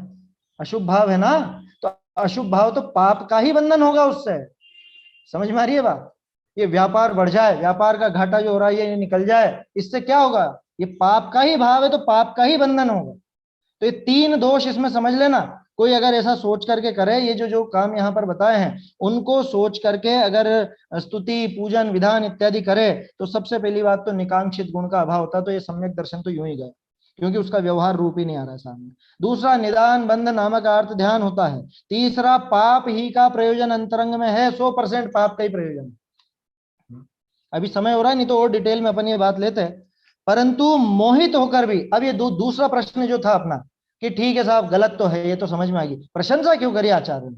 प्रशंसा सिर्फ इसलिए कर दी कि मोहित होकर भी जो बहुत पाप बंध का कारण है, ग्रहित मिथ्यात्व का कारण है, ऐसे कुदेवादी का तो पूजनादि न किया, कि भटक के भी मतलब उधर तो नहीं गया, कम से कम सिर्फ इतनी सी बात ली है, बहुत हल्की बात है हालांकि, क्या कि कुदेवादी के चक्कर में तो नहीं गया। देखो क्या करें, बहुत सी जो खोटी परिपाटी है ना वो इसलिए पनप गई, कह रहे तुम वहां जाते हो वहां मत जाओ, यहीं आ जाओ, यहीं कर लो वो काम, तुमको शनि का निवारण करना है तुम वहां मत जाओ, तुम यहीं आ जाओ, यहाँ मुनि सूरज जी से करा देंगे तुम्हारे शनि का निवारण। इस तरह से वो परिपाटियां चल पड़ी, क्या करें। वो वैसा किस्सा हो गया कि मरी हुई बिल्ली को फेंकने गया और ऊंट आकर के मर गया। अब क्या करेगा, वो ऊंट निकाल ले, अब नहीं निकला, क्योंकि अब तो शास्त्रों का आधार मिल गया उसको। कह रहे साहब प्रशंसा लिखी है उसकी, समझ में आ रही है बात? ऐसी गड़बड़ खड़ी हो जाती है। जैसे न्यू बोलते हैं कि भाई अब वो दूसरी देव के ढोकने जा रहा है, शनि महाराज के या यहाँ पर, हाँ, तो अगर उनको यूं कहे कि भाई चलो उससे बचकर तो थोड़ा बहुत अपना धर्म अपना ले, तो उस हिसाब से समझा दे उनको ऐसा। नहीं, यही तो कहना चाह रहे हैं टोडरमल जी कि इस छल से, ये आखिरी लाइन पढ़ो, इस छल से और अनिको लौकिक कार्य के अर्थ धर्म साधन करना युक्त नहीं। ये बात अभी पूरी नहीं हुई है अपन इसको 7 नंबर पेज के साथ मिला के देखेंगे ना तो बहुत अच्छे से समझ में आ जाएगा, क्लियर हो जाएगा, है ना। ये प्रश्न अभी बाकी रखेंगे अपन, अभी पैराग्राफ भी अपन ने पढ़ लिया है, लेकिन और बात अभी बाकी है अपनी करनी। समय तो हो गया है अभी, भाई साहब भी मेरे ख्याल से आगे क्या जी, हाँ भाई साहब पधार चुके हैं। चलिए समाप्त करते हैं अभी, है ना। निज निधि निज में बताई यह अनंत उपकार है, इसके लिए जिन वाणी माँ को वंदना शत बार है, वंदना शत बार है। सभी को सादर जय जिनेन्द्र। अभी हमने आदरणीय विक्रांत जी भाई साहब के माध्यम से मोक्ष मार्ग प्रकाशक ग्रंथ के आधार से अभी 8वें अध्याय के आधार से हमने स्वाध्याय सुना। अभी आज की शुक्रवार और शनिवार को होने वाली कक्षा न्याय दीपिका कक्षा आदरणीय वीर सागर जी भाई साहब के माध्यम से जो चल रही है, जिसमें अभी हम आगम का स्वरूप में आप्त का स्वरूप पढ़ चुके हैं, फिर उसके बाद अर्थ का स्वरूप पर बहुत सुंदर व्याख्यान आदरणीय भाई साहब के माध्यम से चल रहा है। उसके आगे का आज चलेगा। आदरणीय भाई साहब भी हमारे बीच में पधार चुके हैं। मैं उनसे निवेदन करता हूं कि अभी की कक्षा को प्रारंभ कीजिए। जय जिनेन्द्र भाई साहब। जय जिनेन्द्र साहब, जय जिनेन्द्र, जय जिनेन्द्र। हेलो भाई साहब। जय जिनेन्द्र, जय जिनेन्द्र। और घंटा चला उसने प्रार्थना में।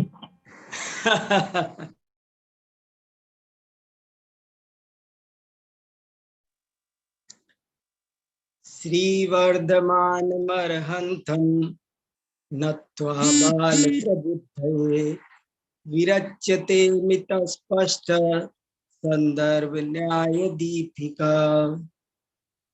पक्षपातो न मे वीरे न द्वेषः कपिलादिषु युक्तिमद्वचनं यस्य तस्य कार्यः परिग्रहः।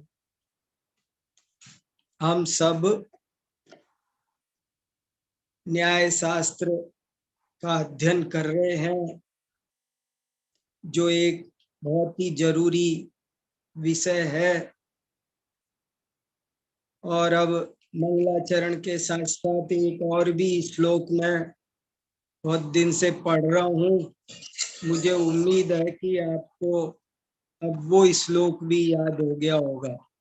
सबको एक तो न्याय दीपिका का मंगलाचरण श्लोक याद हो जाना चाहिए, और दूसरा ये जो न्याय शास्त्र का मुख्य श्लोक है, पक्षपातो न मे वीरे, ये भी बहुत ही इम्पोर्टेंट है। हमारी बुद्धि को निष्पक्ष बनाने के लिए इसको समझना भी, याद करना भी बहुत आवश्यक है। जैन दर्शन दुनिया का एक विशेष दर्शन है और इसकी सबसे बड़ी विशेषता है परीक्षा प्रधानी होना। जैन दर्शन परीक्षा प्रधानी। तीर्थंकर, सभी तीर्थंकरों ने उपदेश दिया कि तुम मेरी बात मेरे कहने से मत मानो, मानोगे तो भी उससे तुम्हारा भला नहीं होना है। अकेले आज्ञा मात्र मानने से भला नहीं होना है, बल्कि जब तुम भली भांति युक्ति से, तर्क से परीक्षा करके मानोगे, समझोगे, तभी श्रद्धा परिवर्तन होगा, तभी चारित्र परिवर्तन होगा, तभी जीवन परिवर्तन होगा। ये बहुत इम्पोर्टेंट बात है।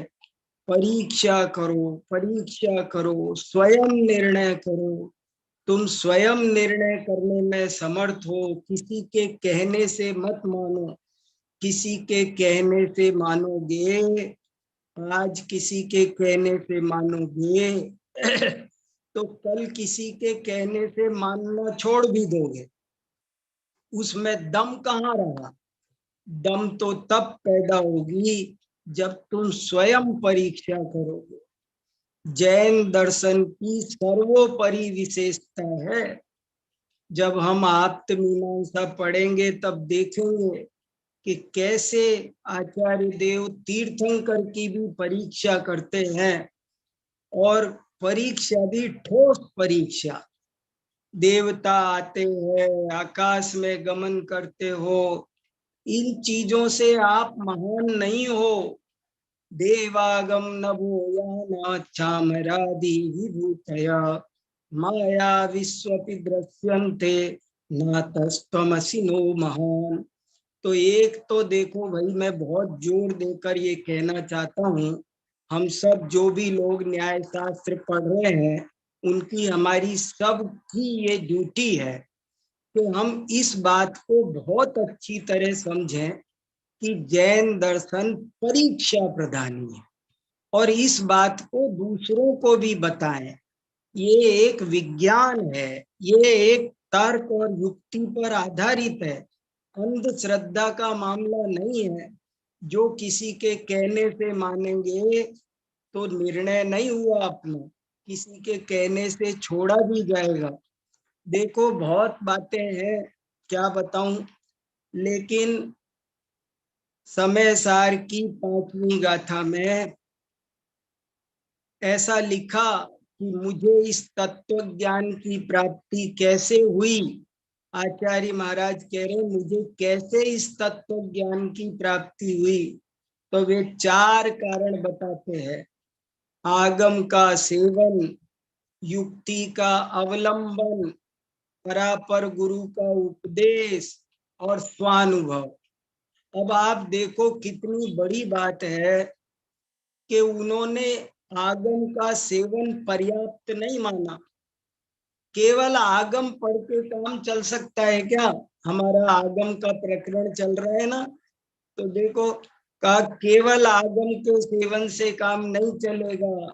आगम के बाद में युक्ति का अवलंबन बहुत जरूरी है, और युक्ति माने न्याय। सुनय प्रमाण युक्ति। युक्ति किसको कहते हैं? युक्ति की क्या परिभाषा है? मैंने एक जैन न्याय का छोटा सा परिभाषा कोश बनाया है, जिसमें 50 परिभाषाएं हैं, केवल 50 परिभाषाएं। अगर जो 50 परिभाषाएं याद रख ले तो उसे न्याय ग्रंथों को पढ़ना बहुत आसान हो जाता है। इसलिए वो परिभाषाएं भी बहुत अच्छे से सबको तैयार करनी चाहिए। तो परिभाषाएं भी अच्छे से तैयार हो जाएं। युक्ति किसे कहते हैं? सुनय प्रमाण युक्ति।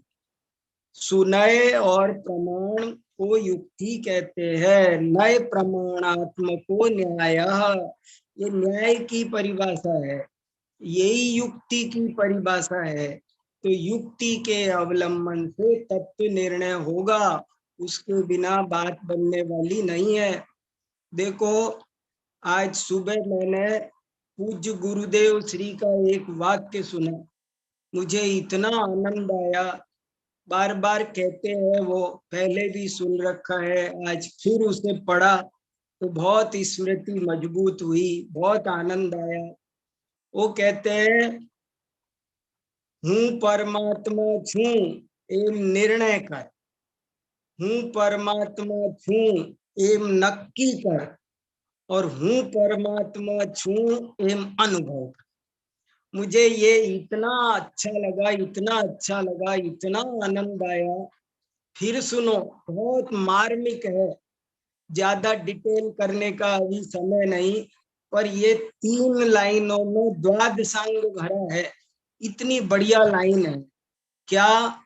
मैं ही परमात्मा हूँ ऐसा निर्णय कर, मैं ही परमात्मा हूँ ऐसा नक्की कर, और मैं ही परमात्मा हूँ ऐसा अनुभव कर।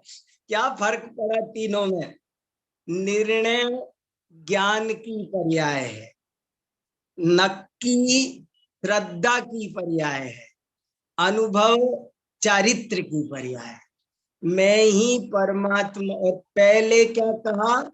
पहले निर्णय कहा, दूसरे नंबर पर नक्की कहा, और तीसरे नंबर पर अनुभव कहा। कैसे? बिना निर्णय के निर्णय कैसे होगा? निर्णय होगा युक्ति से।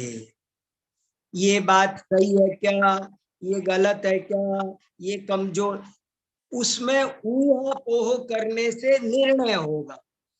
बिना किसी पक्षपात के निष्पक्ष रहकर परीक्षा करेंगे तो निर्णय होगा, और जब निर्णय होगा तब नक्की होगा। निर्णय हुए बिना नक्की नहीं हो। ज्ञान सम्यक हुए बिना श्रद्धा सम्यक हो सकती नहीं है, और जब ज्ञान और श्रद्धा सम्यक होंगे तभी अनुभव होगा, उसके बिना अनुभव नहीं हो सकता। तो मुझे तो आज इसमें बहुत आनंद आया। मैं ही परमा, ये 3 पंक्ति छोटी छोटी सूत्र है, ये महासूत्र है जिनवाणी के। मैं ही परमात्मा हूं ऐसा निर्णय कर, मैं ही परमात्मा हूं ऐसा नक्की कर, और मैं ही परमात्मा हूं ऐसा अनुभव कर। तो कैसे काम चलेगा? काम चलेगा अनुभव से। अनुभव कब होगा? जब नक्की होगा। नक्की कब होगा? जब निर्णय होगा। निर्णय कब होगा?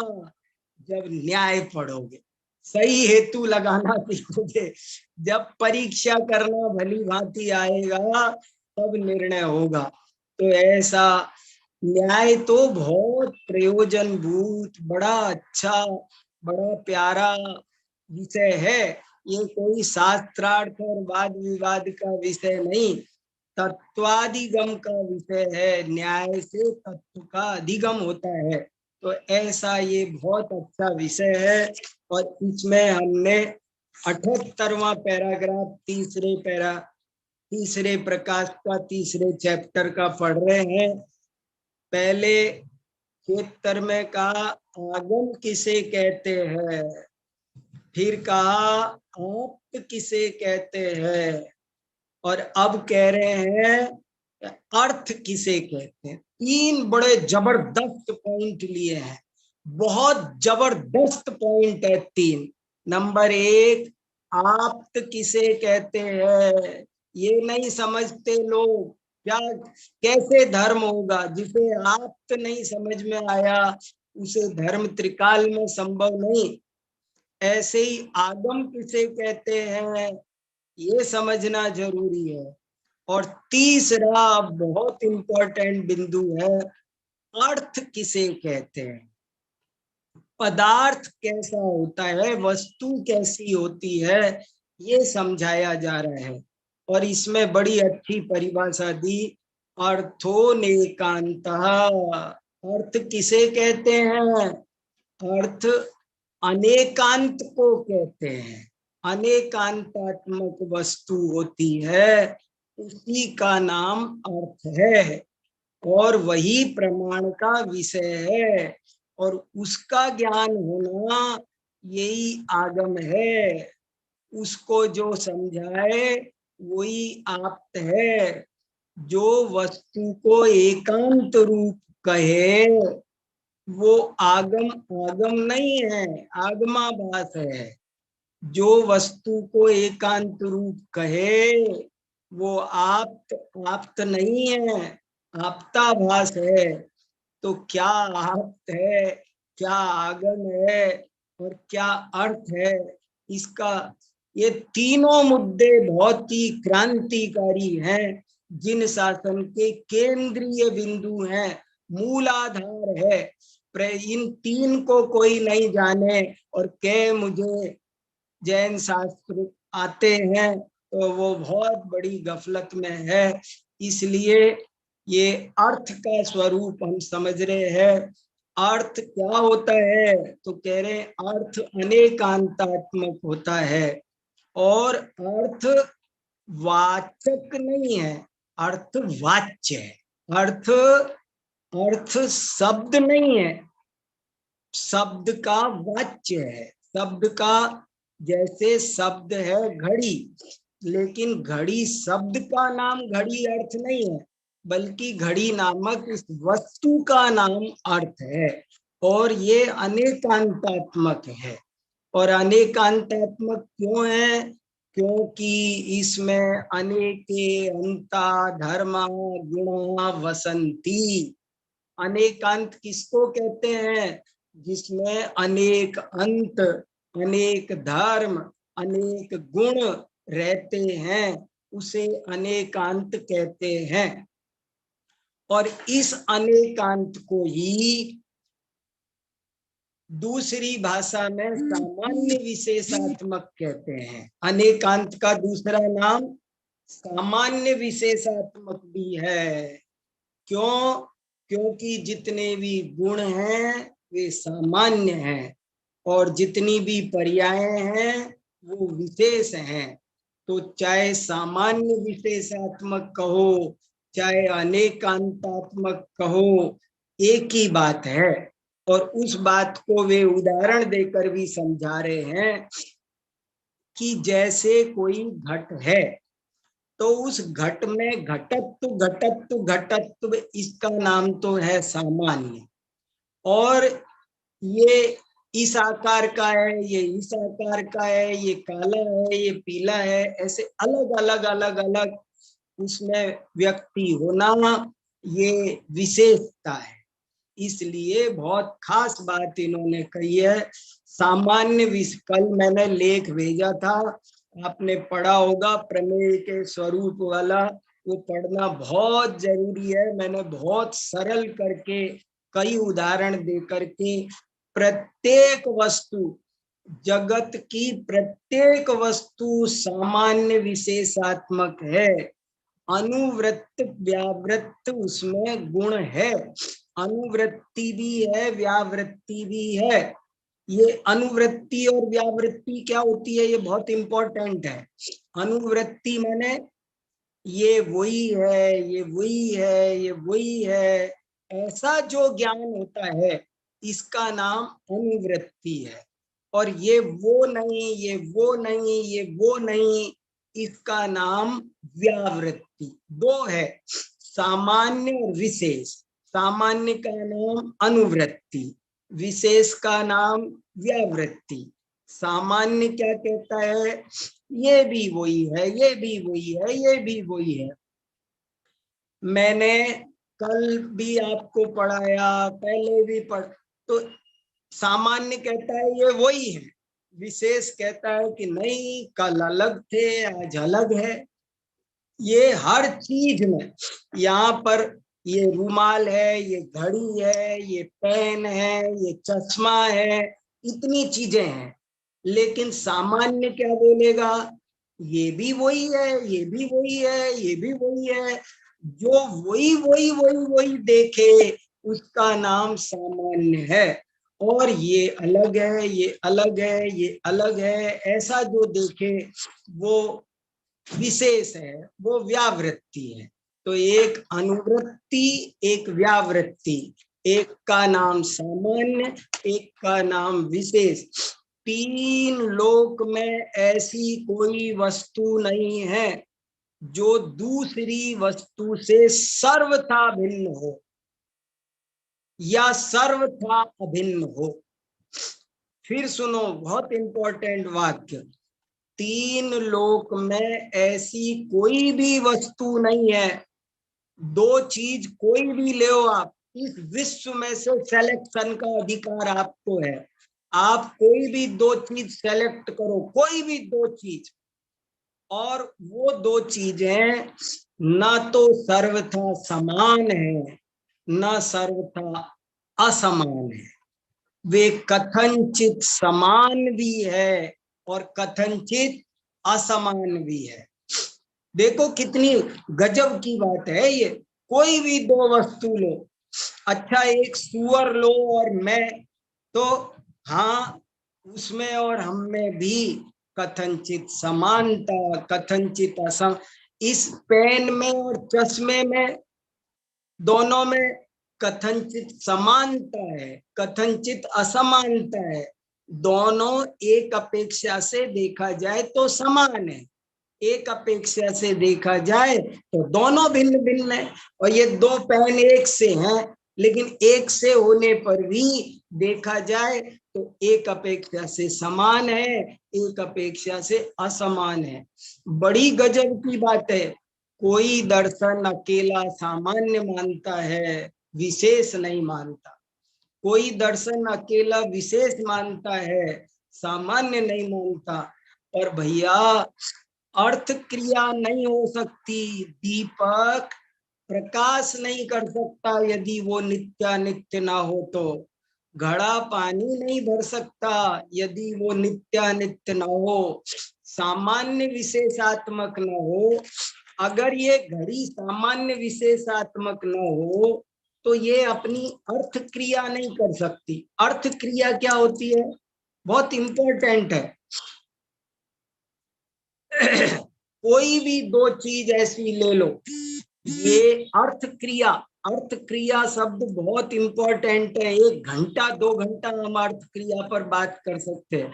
अर्थ क्रिया, अर्थ क्रियाकारित्व। अर्थ क्रियाकारित्व माने, अर्थ माने पदार्थ, पदार्थ अपना काम करे, इसका नाम अर्थ क्रिया। यदि ये घड़ी सर्वथा नित्य हो तो भी ये घड़ी नहीं बचेगी, टाइम नहीं बता सकती। और यदि सर्वथा अनित्य हो तो भी ये टाइम नहीं बता सकती। इसलिए इसे सामान्य विशेष दोनों होना जरूरी है। इस चीज को, यही जैन दर्शन है। अगर हम इस चीज को नहीं समझे तो समझो हमने जैन दर्शन नहीं समझा। प्रत्येक वस्तु सामान्य विशेषात्मक है। हर वस्तु हर समय सामान्य विशेषात्मक है, ये यहाँ समझाया जा रहा है। यदि उसे सामान्य विशेषात्मक नहीं मानेंगे तो क्या होगा? कोई भी बौद्ध दर्शन विशेष को मानता है, सामान्य को नहीं मानता। सांख्य दर्शन केवल सामान्य को मानता है, विशेष को नहीं मानता। लेकिन दोनों को मानना जरूरी है, तभी पदार्थ अपनी अर्थ क्रिया कर सकता है। तो क्या दोष आता है अकेला एक मानो तो, वो अब आगे बता रहे हैं पैराग्राफ नंबर 78। देखो आगे पढ़ते, कल जहां छोड़ा था मेरी पुस्तक में पेज नंबर 179, कि यदि हम सामान्य को विशेष से सर्वथा भिन्न मानेंगे तो क्या होगा? तो उन्होंने कहा हम क्या बताएं, दिगनाग आचार्य ने ही बता रखा है। दिगनाग एक बहुत उच्च कोटि के बौद्ध फिलोसफर का नाम है। बौद्ध उन्होंने कुछ बौद्ध लिखे हैं, तो उनमें एक ग्रंथ में उन्होंने खुद एक कारिका लिखी है। यहाँ पर न्याय दीपिकाकार उस कारिका को उद्धृत करते हैं। देखो, इससे पता चलता है कि धर्मभूषण आचार्य ने उस जमाने के बौद्ध दर्शन के, बौद्ध न्याय के ग्रंथों को भी ज्ञान प्राप्त किया था। बहुत अध्ययनशील थे धर्मभूषण आचार्य। ये तो सिद्ध होता है, कदम कदम पर सिद्ध होता है।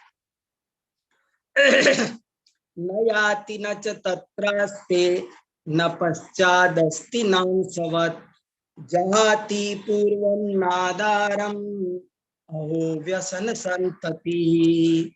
क्या कह रहे? न याति, याति माने जाता है, या धातु गमनार्थक होती है। यदि कोई वस्तु एक ही है, सामान्य रूप या विशेष रूप, तो गमन क्रिया नहीं बनती। न याति न च तत्रास्ते, जो इसमें तो ये बताया जा रहा है कि जो बौद्ध हैं वो केवल क्षणिक को मानते हैं। और क्षणिक को मानते तो वो कहते हैं यदि क्षणिक को मानेंगे तो न तो याति, न वो जो सामान्य था वो गया कहाँ, न वो सामान्य तुम्हारे हिसाब से कहीं बाहर से आता है, न वो वहां रहता है, न वो घटत्व के पैदा होने के बाद आता है पश्चात।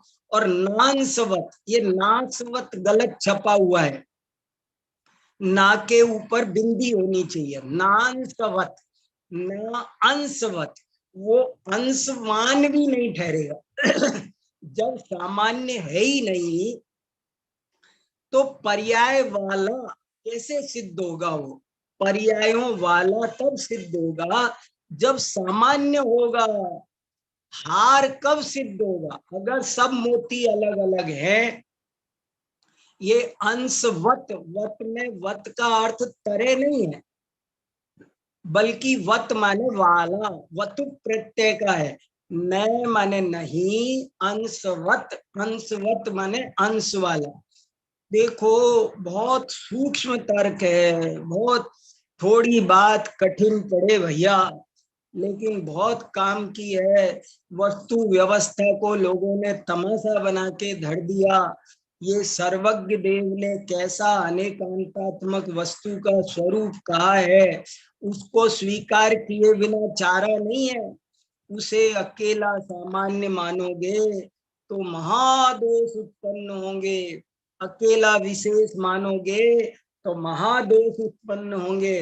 तो अकेला विशेष मानने से क्या दोष आते हैं, सामान्य को नहीं मानने से क्या दोष आते हैं, वो इस कारिका में कहा है कि वो अंशवत, अंशवत माने अंश वाला, गुण वाला, पर्याय वाला नहीं कहा जा सकेगा।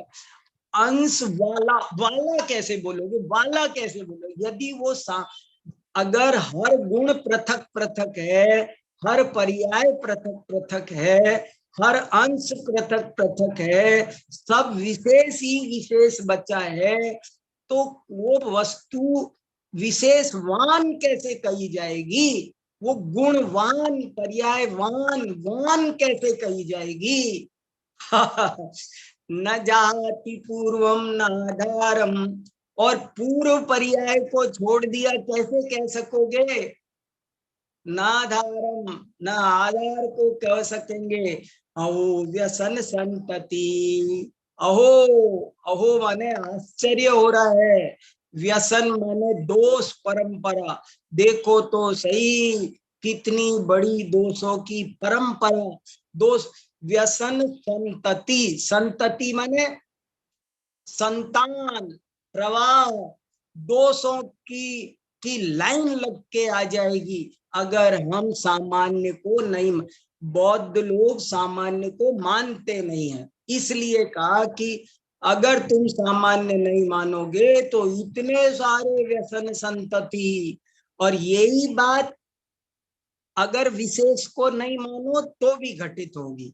तो ये बहुत कभी इस विषय पर गहराई से चिंतन करो, मेहनत करो। ये कोई सामान्य बात नहीं। धर्म करना कोई अंधा काम नहीं है।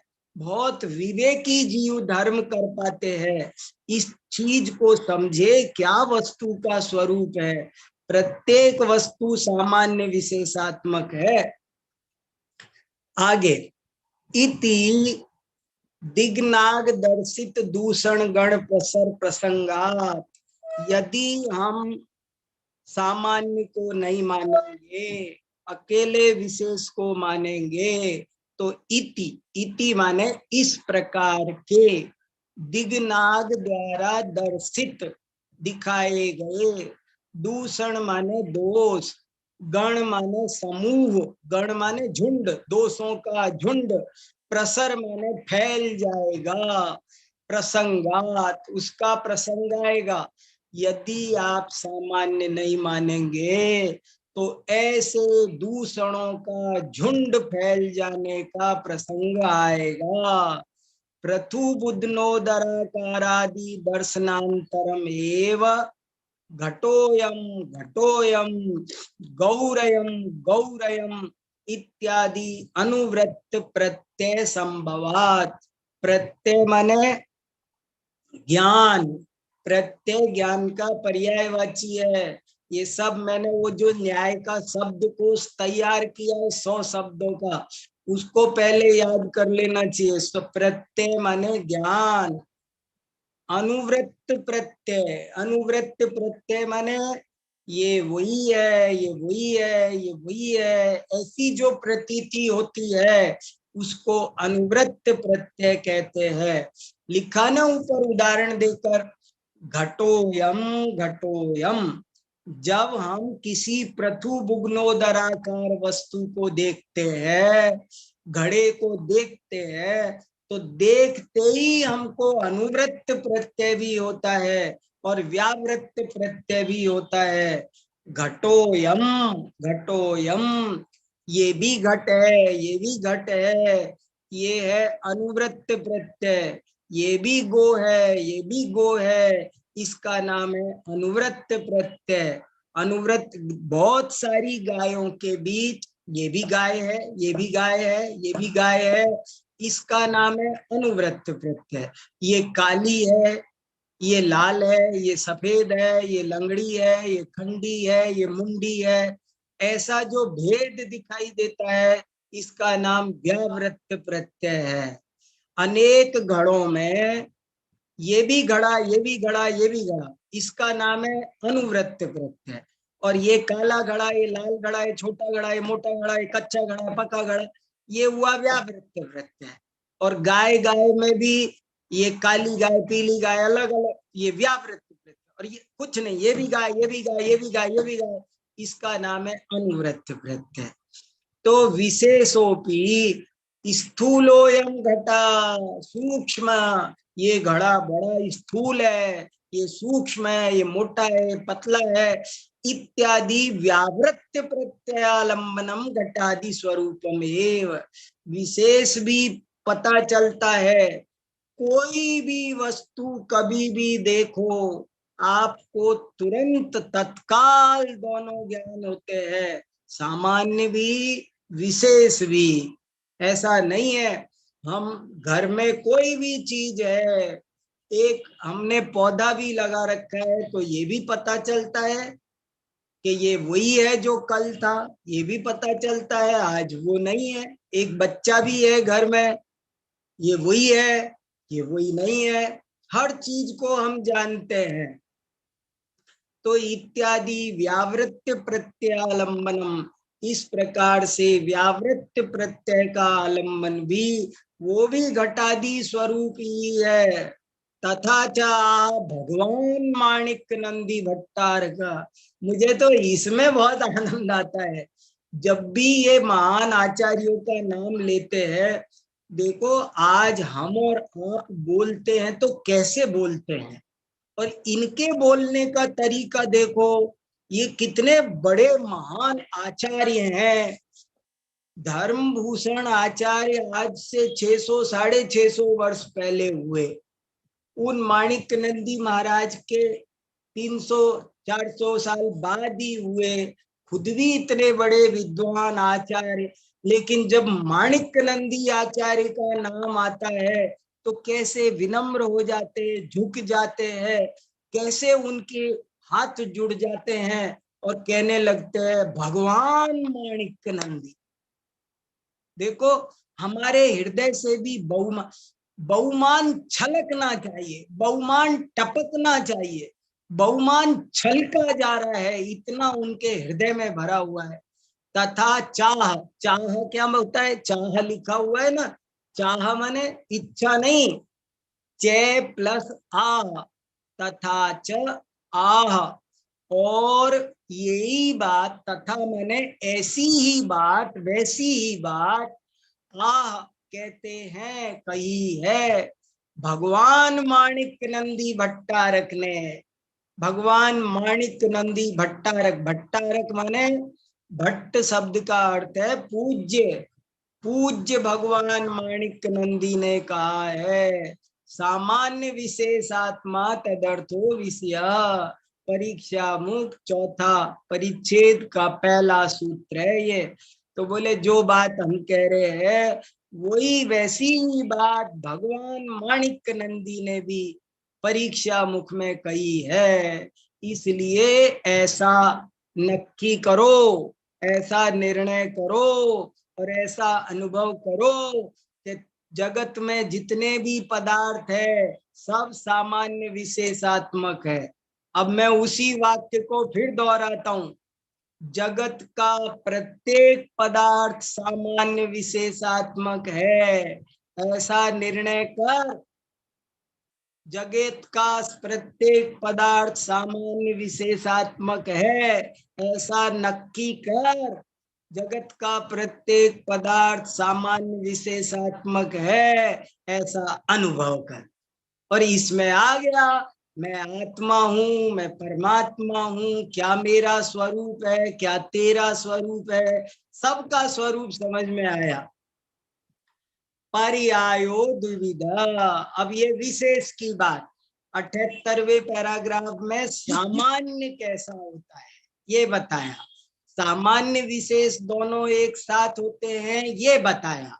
अब 79 पैराग्राफ में बताते हैं विशेष क्या होता है, कैसा होता है विशेष। पर्यायो द्विविधा, पर्याय दो प्रकार की होती है। देखो कितना सुलझा हुआ चित्त है, ये बहुत शॉर्ट में चीजों को सुलझा देते हैं, ये एक बड़ी बात है। पर्यायो द्विविधा, देखो पर्याय शब्द पुल्लिंग होता है संस्कृत में, हम हिंदी वाले पर्याय को स्त्रीलिंग में प्रयोग करते हैं। पर्याय दो तरह की होती है पर संस्कृत में पर्याय शब्द पुल्लिंग है। पर्यायो द्विविधा, अर्थ पर्यायो व्यंजन पर्यायश्चेति। पर्याय दो प्रकार की हैं, अर्थ पर्याय और व्यंजन पर्याय। तत्र अर्थ पर्यायो, वहां अर्थ पर्याय क्या है। अब देखो कितनी बढ़िया बात, अर्थ पर्याय व्यंजन पर्याय का स्वरूप देखो।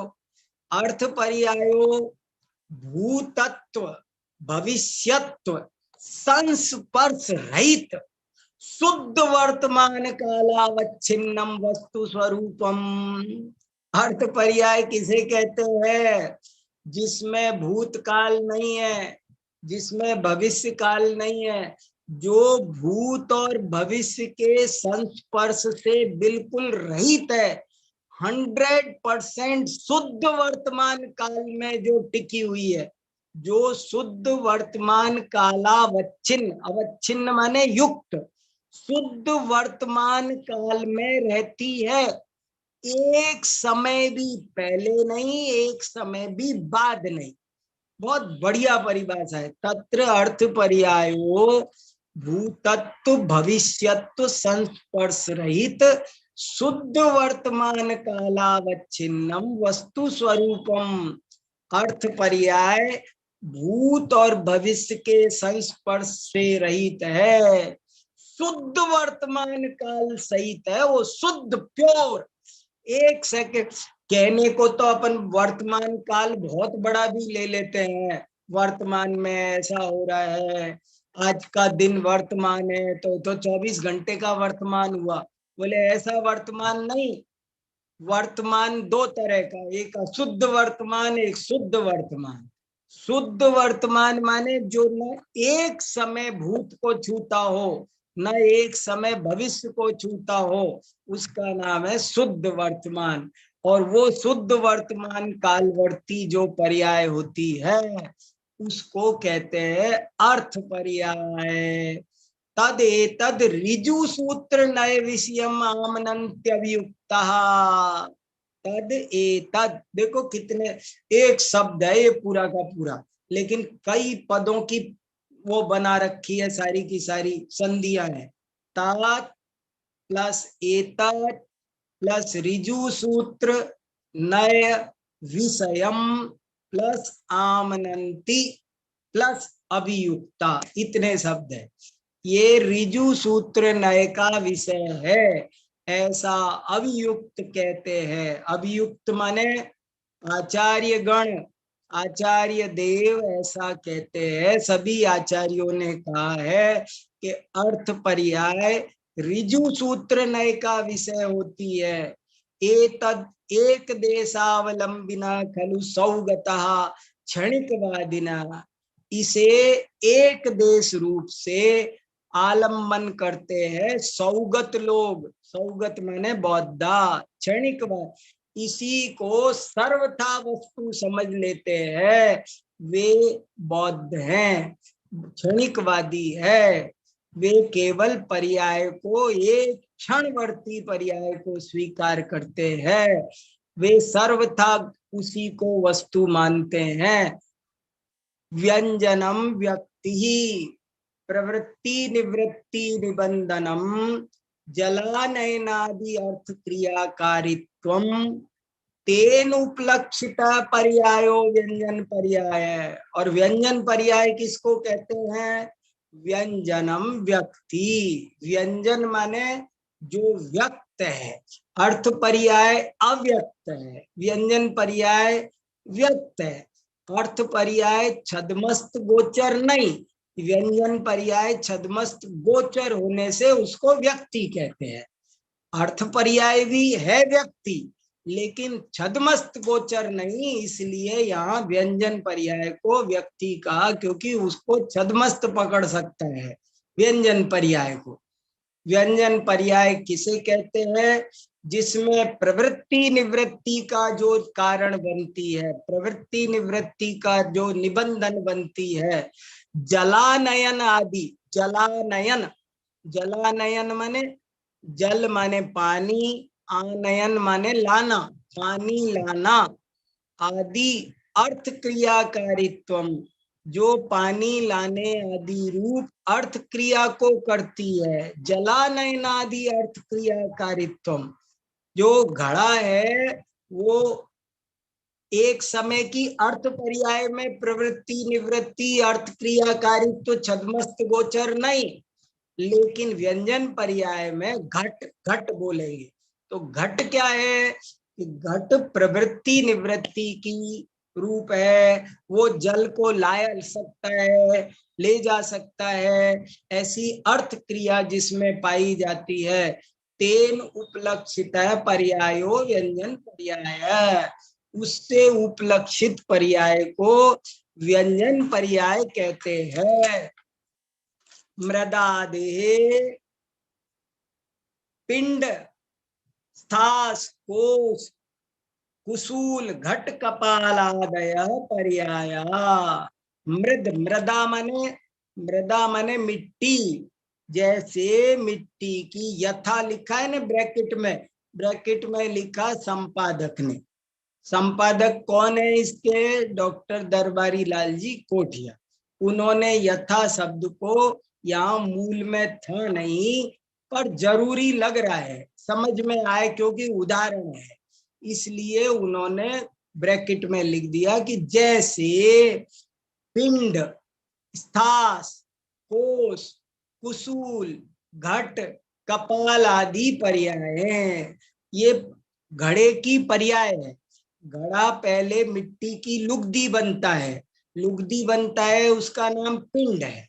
फिर वो दूसरी स्थिति में आता है, आगे बढ़ता है तो उसका नाम स्थास है, और आगे बढ़ता है तो कोस है, उससे आगे बढ़ता है तो कुसूल है, और आगे जब बन जाता है तो वो घड़ा है, और जब वो घड़ा भी फूट जाए तब जो उसके टुकड़े बनेंगे उस पर्याय का नाम है कपाल।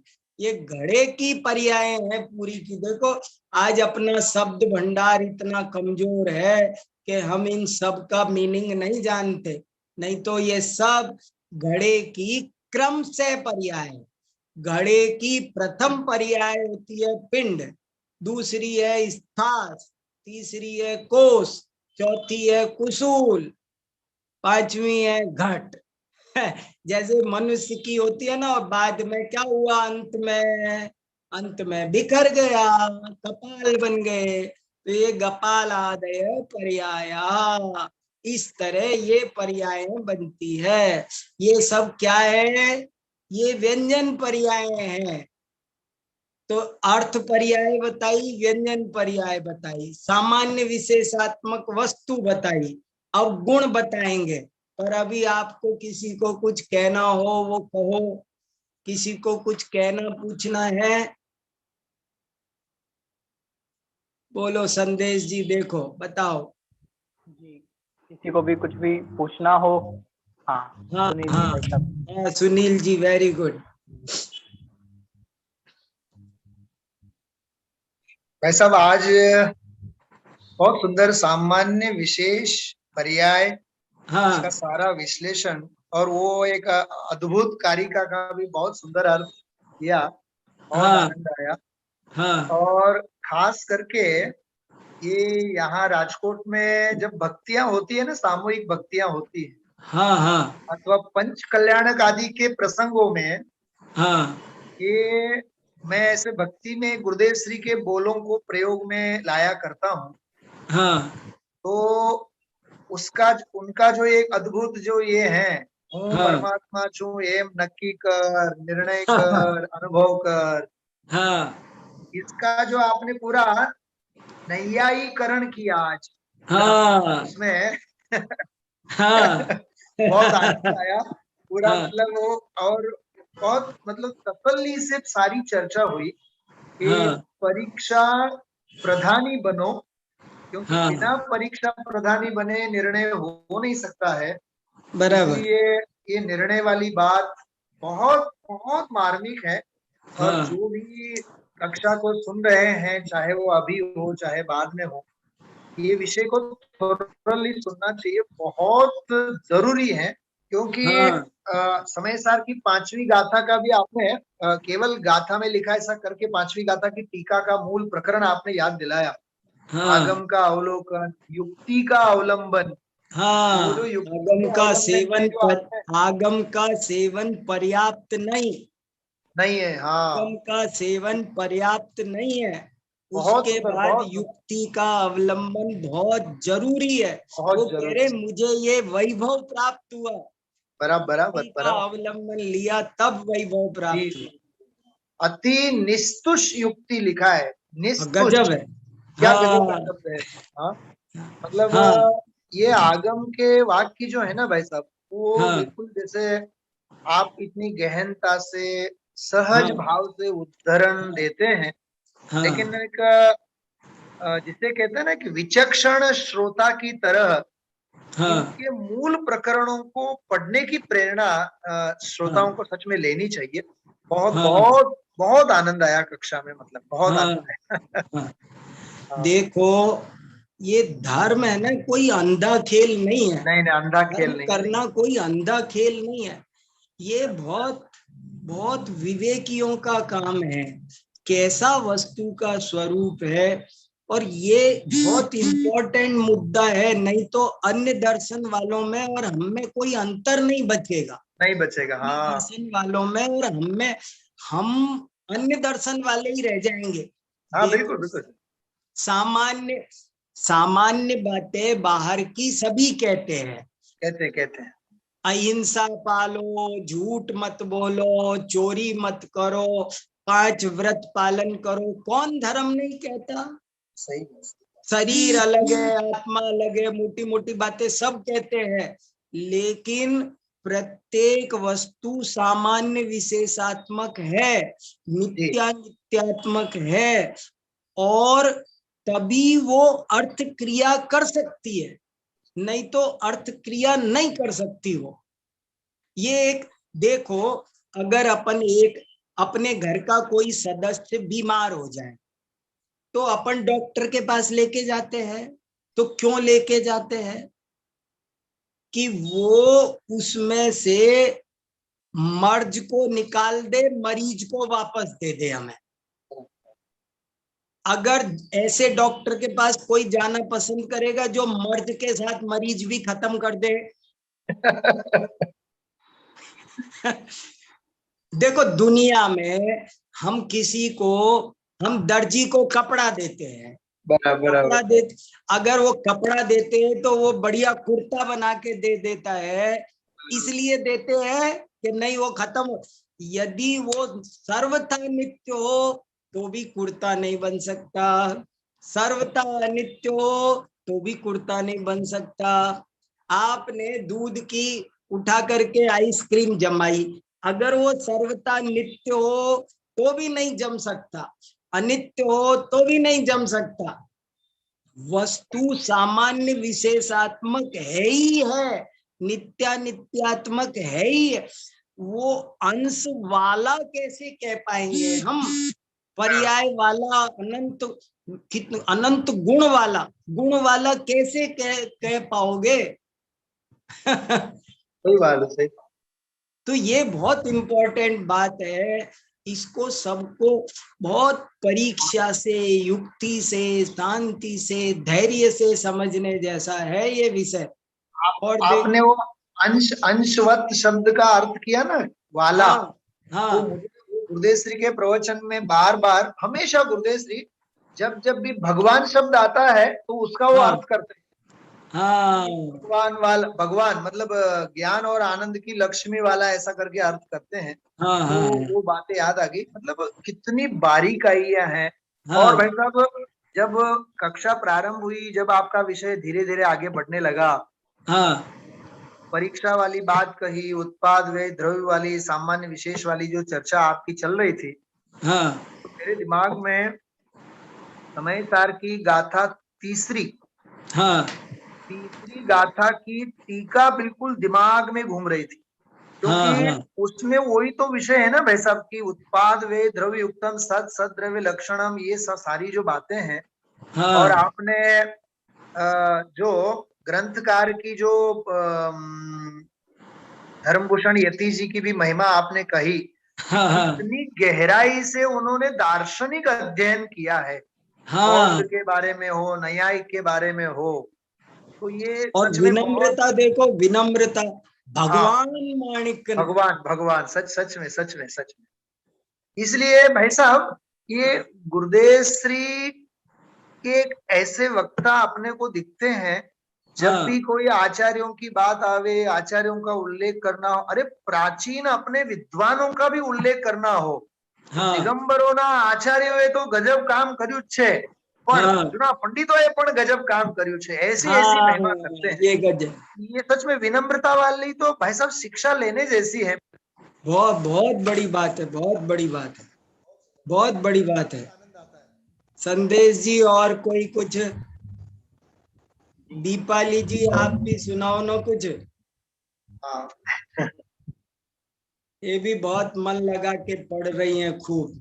दीपाली जी बोलिए, कैसा लग रहा है, क्या समझ में आ रहा है? बताओ आप आराम से, आपको क्या समझ में आ रहा है, कैसा लग रहा है? सचमुच बोलो, क्या दिक्कत आ रही है, कैसा क्या अनुभव कर रहे हो, प्लस माइनस? नहीं, समझ में तो अच्छे से आ रहा है। अर्थ क्रिया का थोड़ा सा, यो क्रिया मतलब क्या लेना, वो सामान्य विशेषात्मक वैसा कि अर्थ क्रिया जैसे कारित्व बोला था आपने? क्रिया माने पर्याय, क्रिया माने यहाँ क्रिया का अर्थ क्रिया अलग है। अर्थ क्रिया माने अर्थ का कार्य, वर्क। हर पदार्थ का एक, जैसे दीपक है, दीपक का काम है प्रकाश करना। अग्नि की अर्थ क्रिया क्या है? समय सार में लिखा ना, छठी गाथा में, अग्नि में 3 गुण, उष्णता, हाँ, तो ये उसकी अर्थ क्रिया है। अग्नि पाचक कब होगी? कोई भी पदार्थ तभी अर्थ क्रिया कर पाएगा जब वह सामान्य विशेषात्मक होगा। इसका नाम अर्थ। प्रत्येक पदार्थ का एक अपना प्रयोजन है। अब उसमें एक वस्तुत्व गुण भी है ना, वो प्रत्येक वस्तु क्यों है? क्योंकि अपना काम करती है हर वस्तु। आत्मा की अर्थ क्रिया क्या है? जानता है। भूतगल की अर्थ क्रिया क्या है? कि उसमें स्पर्श रस गंध वर्ण रूप परिणमन होता है। घट का अलग काम है, अग्नि का अलग काम है, पृथ्वी का अलग काम है, पानी का अलग काम है। ये अर्थ क्रिया है। पानी तृषा को शांत करे, ये उसकी अर्थ क्रिया है। अर्थ क्रिया प्रत्येक अर्थ का जो कार्य है, जैसे पेन है, इस पेन की अर्थ क्रिया क्या है? लिखना, लिखे ये।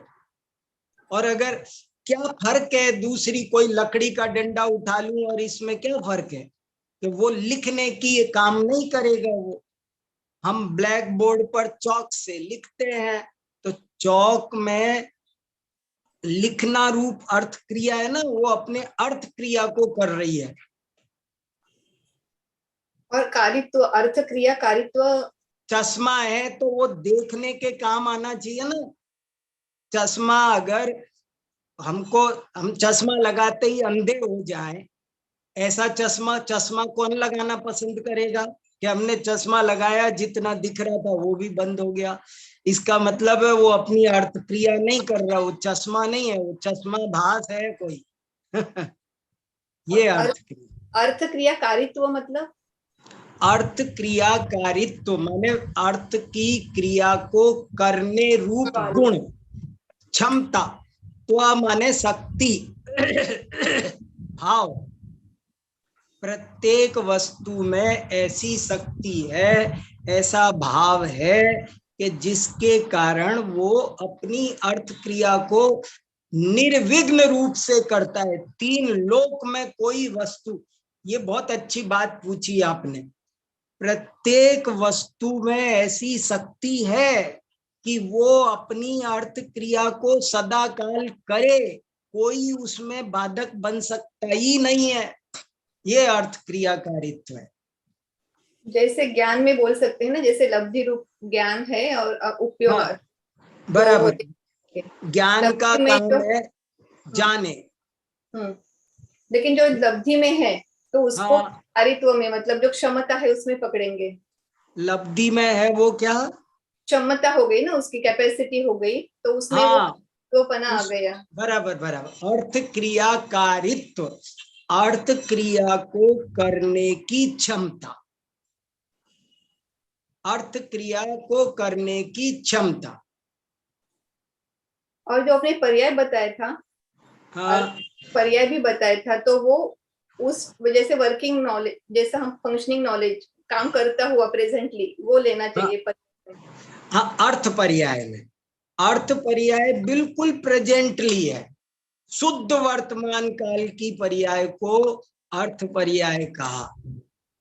और जो अर्थ क्रियाकारित्व, जलानयन आदि व्यक्त रूप पर्याय है, घटादि, वो व्यंजन पर्याय है। हाँ, और एक प्रदीप जी फरीदाबाद। सर मैं प्रदीप जैन बोल रहा हूँ, फरीदाबाद से। जय जिनेन्द्र जी। हाँ, बोलिए प्रदीप जी। सर थोड़े से मतलब सब्जेक्ट में कोई नहीं है इशू, थोड़ी सी एडिशनल इंफॉर्मेशन थोड़ी सी लेनी थी आपका। जो कि मैं पहले कह चुका हूँ, तरीका बहुत अच्छा है आपका, उसमें कुछ बचता नहीं पूछने को। एक तो सर ये था कि फ्राइडे की जो क्लास होती है, जैसे मेरी कल रह गई थी, तो उसको यूट्यूब पे जल्दी डला, क्योंकि मान लो कल ही अगर डल जाती किसी भी कारण से तो मैं उसको देख पाता। और मैंने लिखा भी तो मुझे जवाब नहीं मिला, तो उसको थोड़ा सा उसको ऑर्गेनाइज करवा दें। सही है, सही है, करेंगे, जरूर करेंगे। हाँ, और दूसरा सर क्या ये क्लास का टाइम 4 बजे वापस हो सकता है क्या? वापस ये टाइम 4 बजे का हो सकता है क्या सर? अरे क्या 15 मिनट की चिंता अब। नहीं, टाइम की वैसे चिंता नहीं सर, दूसरे प्रोग्राम क्लैश करता है। कोई बात नहीं, देखेंगे अब जैसा जो चल रहा है चलने दो। ठीक है सर। हाँ, बहुत बहुत धन्यवाद। कोई बात नहीं है, ये कोई बड़ा इशू नहीं है। हाँ, और एक आशीष जी कुछ कह रहे थे क्या भैया? जय जी नहीं सर। हाँ बोलिए भैया जी। सर बात ये है कि थोड़ा सा है ना, हमारी अपनी बात को व्यक्त करने की है ना क्षमता बहुत, हम अपनी बात को ठीक तरह सर कह नहीं पाते। हाँ, आपसे कहना तो यही चाह रहा था कि थोड़ा सा है ना अपनी एज के अकॉर्डिंग हमने भी, अच्छा इतने ज्ञान हमको पहले भी नहीं था, अब भी नहीं है कि हम पूरी तरह से परीक्षा ले पाए सर। तो जैसे हम बचपन में सोचते थे कि वास्तव में हर कोई अपने धर्म को अच्छा कहता है, हाँ, हम भी अपने जैन धर्म को करें। देखो मैं कई बार कह चुका, न्याय की अपनी कक्षा चल रही है और भले आप सब न्याय दीपिका सीधा ऐसे सुन रहे हैं, ये कठिन सूक्ष्म विषय, लेकिन मैं कई दफे कह चुका कि पहले एक बार थोड़ा सा न्याय मंदिर पढ़ लोगे तो ये जल्दी समझ में आ जाए। हाँ सर, उसकी लैंग्वेज तो कठिन लग रहा हो ना, उनको मेरी ये सलाह है कि वो न्याय मंदिर पढ़कर इसको पढ़ने बैठो, बहुत जल्दी समझ में आएगा, बहुत जल्दी समझ में आएगा, पर उसको एक दफे न्याय मंदिर को थोड़ा सा पढ़। हाँ सुलेखा जी। जय जैन गुरु जी। हाँ बोलिए गुरु जी, व्यंजन पर्याय को एक बार फिर से समझा दीजिए। व्यंजन पर्याय लिखा है ना, देखो साफ साफ जैसे उदाहरण दिया ना, जैसे जो भी ये गिलास है, चश्मा है, ये जो मोटी मोटी पर जैसे घड़ी है, तो ये व्यंजन पर्याय है। इसमें प्रतिपल होने वाला सूक्ष्म परिणमन जो छद्मस्त गोचर नहीं है वो तो अर्थ पर्याय है। और जो हमको मोटा, जैसे ये अंगूठी है, तो ये अंगूठी है और इसको तोड़ करके कुंडल बना दिया, तो अंगूठी और कुंडल ये तो हुआ व्यंजन पर्याय। और अंगूठी और कुंडल के रहते हुए ये अंगूठी है 5 साल से, तो 5 साल से भी तो इसमें निरंतर सूक्ष्म परिणमन चल रहा है ना, वो अर्थ पर्याय। इन्होंने लिखा ना सूक्ष्म परिणमन जो है वो तो है अर्थ पर्याय, जो शुद्ध वर्तमान कालवर्ती है, एक समय की पर्याय, एक समय की पर्याय, 2 समय की नहीं होनी चाहिए, एक समय की पर्याय हो तो वो अर्थ पर्याय, और एक समय से ज्यादा होती है वो है व्यंजन पर्याय। सर तत्व सूत्र में जैसे आता है कि द्रव्य का परिणमन तो अर्थ पर्याय है और गुण का परिणमन व्यंजन पर्याय है, तो इसी तरह ही सही है क्या ये भी? दोनों बातें एक ही है, थोड़ा कहने का भाषा का फर्क है। वहां तत्वार्थ सूत्र की किसी टीका में आया होगा, मूल में तो नहीं आया, लेकिन किसी टीका में आया होगा, और अभिप्राय एक ही है, बात को कहने का तरीका है। अभी इसका पर्याय का एक पैराग्राफ और बचा है, उसको अपन जब पढ़ेंगे अगली बार तब ये और क्लियर हो जाएगा। जी सर, धन्यवाद सर। ठीक है, चलो भैया संदेश जी। इस प्रकार अभी हमारी न्यायाधीश की कक्षा रही। प्रदीप जी ने बीच में बात कही थी कि कक्षा उसी दिन अपलोड नहीं हो पाती है। उसके कुछ 1-2 कारण ऐसे हैं कि 2 कक्षाएं एक साथ चलती हैं, तो पहले वो करने वाले दोनों कक्षाओं को डाउनलोड करते हैं, दोनों कक्षाओं को फिर एडिट करके उसे अलग अलग करते हैं, फिर उसको रात तक या अगले दिन तक अपलोड करते हैं, तो थोड़ा समय उसमें लगता है। और जैसे ही समय वो अपलोड हो जाती है तो उसको भेज दी जाती है ग्रुप पे। बाकी फिर भी कोशिश करेंगे कि जल्दी हो सके। तो इस प्रकार अभी हमने एक और बात, अभी हम न्याय दीपिका के जो विषय पढ़ रहे हैं इसमें बहुत सुंदर सुंदर परिभाषाएं आ रही हैं। हमने अनेकांत की परिभाषा देखी, अर्थ पर्याय की, व्यंजन पर्याय की, और ये विषय ऐसे हैं जो बड़े बड़े ग्रंथों में, यानी कि जिनागम के हर विषय में काम आने वाले हैं। ये अर्थ पर्याय, व्यंजन पर्याय का विषय, सामान्य विशेषात्मक का विषय, आप जो ग्रंथ पढ़ेंगे सिर्फ न्याय के ही नहीं, आप अध्यात्म के पढ़ेंगे, आप समय सार पढ़ेंगे, प्रवचन सार पढ़ेंगे, तत्वार्थ सूत्र पढ़ेंगे, तो आपको ये सामान्य, विशेषात्मक और अर्थ पर्याय, व्यंजन पर्याय इत्यादि बातें आने वाली हैं। तो आप इसकी परिभाषाओं को बहुत अच्छे से याद करें। अनेकांत की परिभाषा है, तो ये बहुत अत्यंत इम्पोर्टेंट हमारे लिए है। और अभी जिनवाणी स्तुति के माध्यम से कक्षा को एंड करेंगे। एक और सूचना, जैसा कि भाई साहब ने अभी बताया कि आप न्याय मंदिर अवश्य पढ़ के आए। तो न्याय मंदिर लगभग जितने लोगों ने हमसे मंगाई उनको हम भेज चुके हैं, और कुछ लोगों के बाद में भी हमारे पास एड्रेस आए थे, उनको भी हम भेज चुके हैं, और कुछ लोगों के पास पहुंचने वाली होंगी 1-2 दिन में। और भी किसी को न्याय दीपिका, न्याय मंदिर चाहिए हो तो आप हमसे निसंकोच हमें अपना एड्रेस भेज के आप हमें बोल सकते हैं। हाँ। और शब्द कोश, लक्षण कोश, हम एक किताब छोटी लेखों की है, वो और आज ग्रुप पे मैं एक बार डाल देता हूँ, तो उसमें से शब्द कोश वगैरह देख लेंगे तो बहुत अच्छा रहेगा।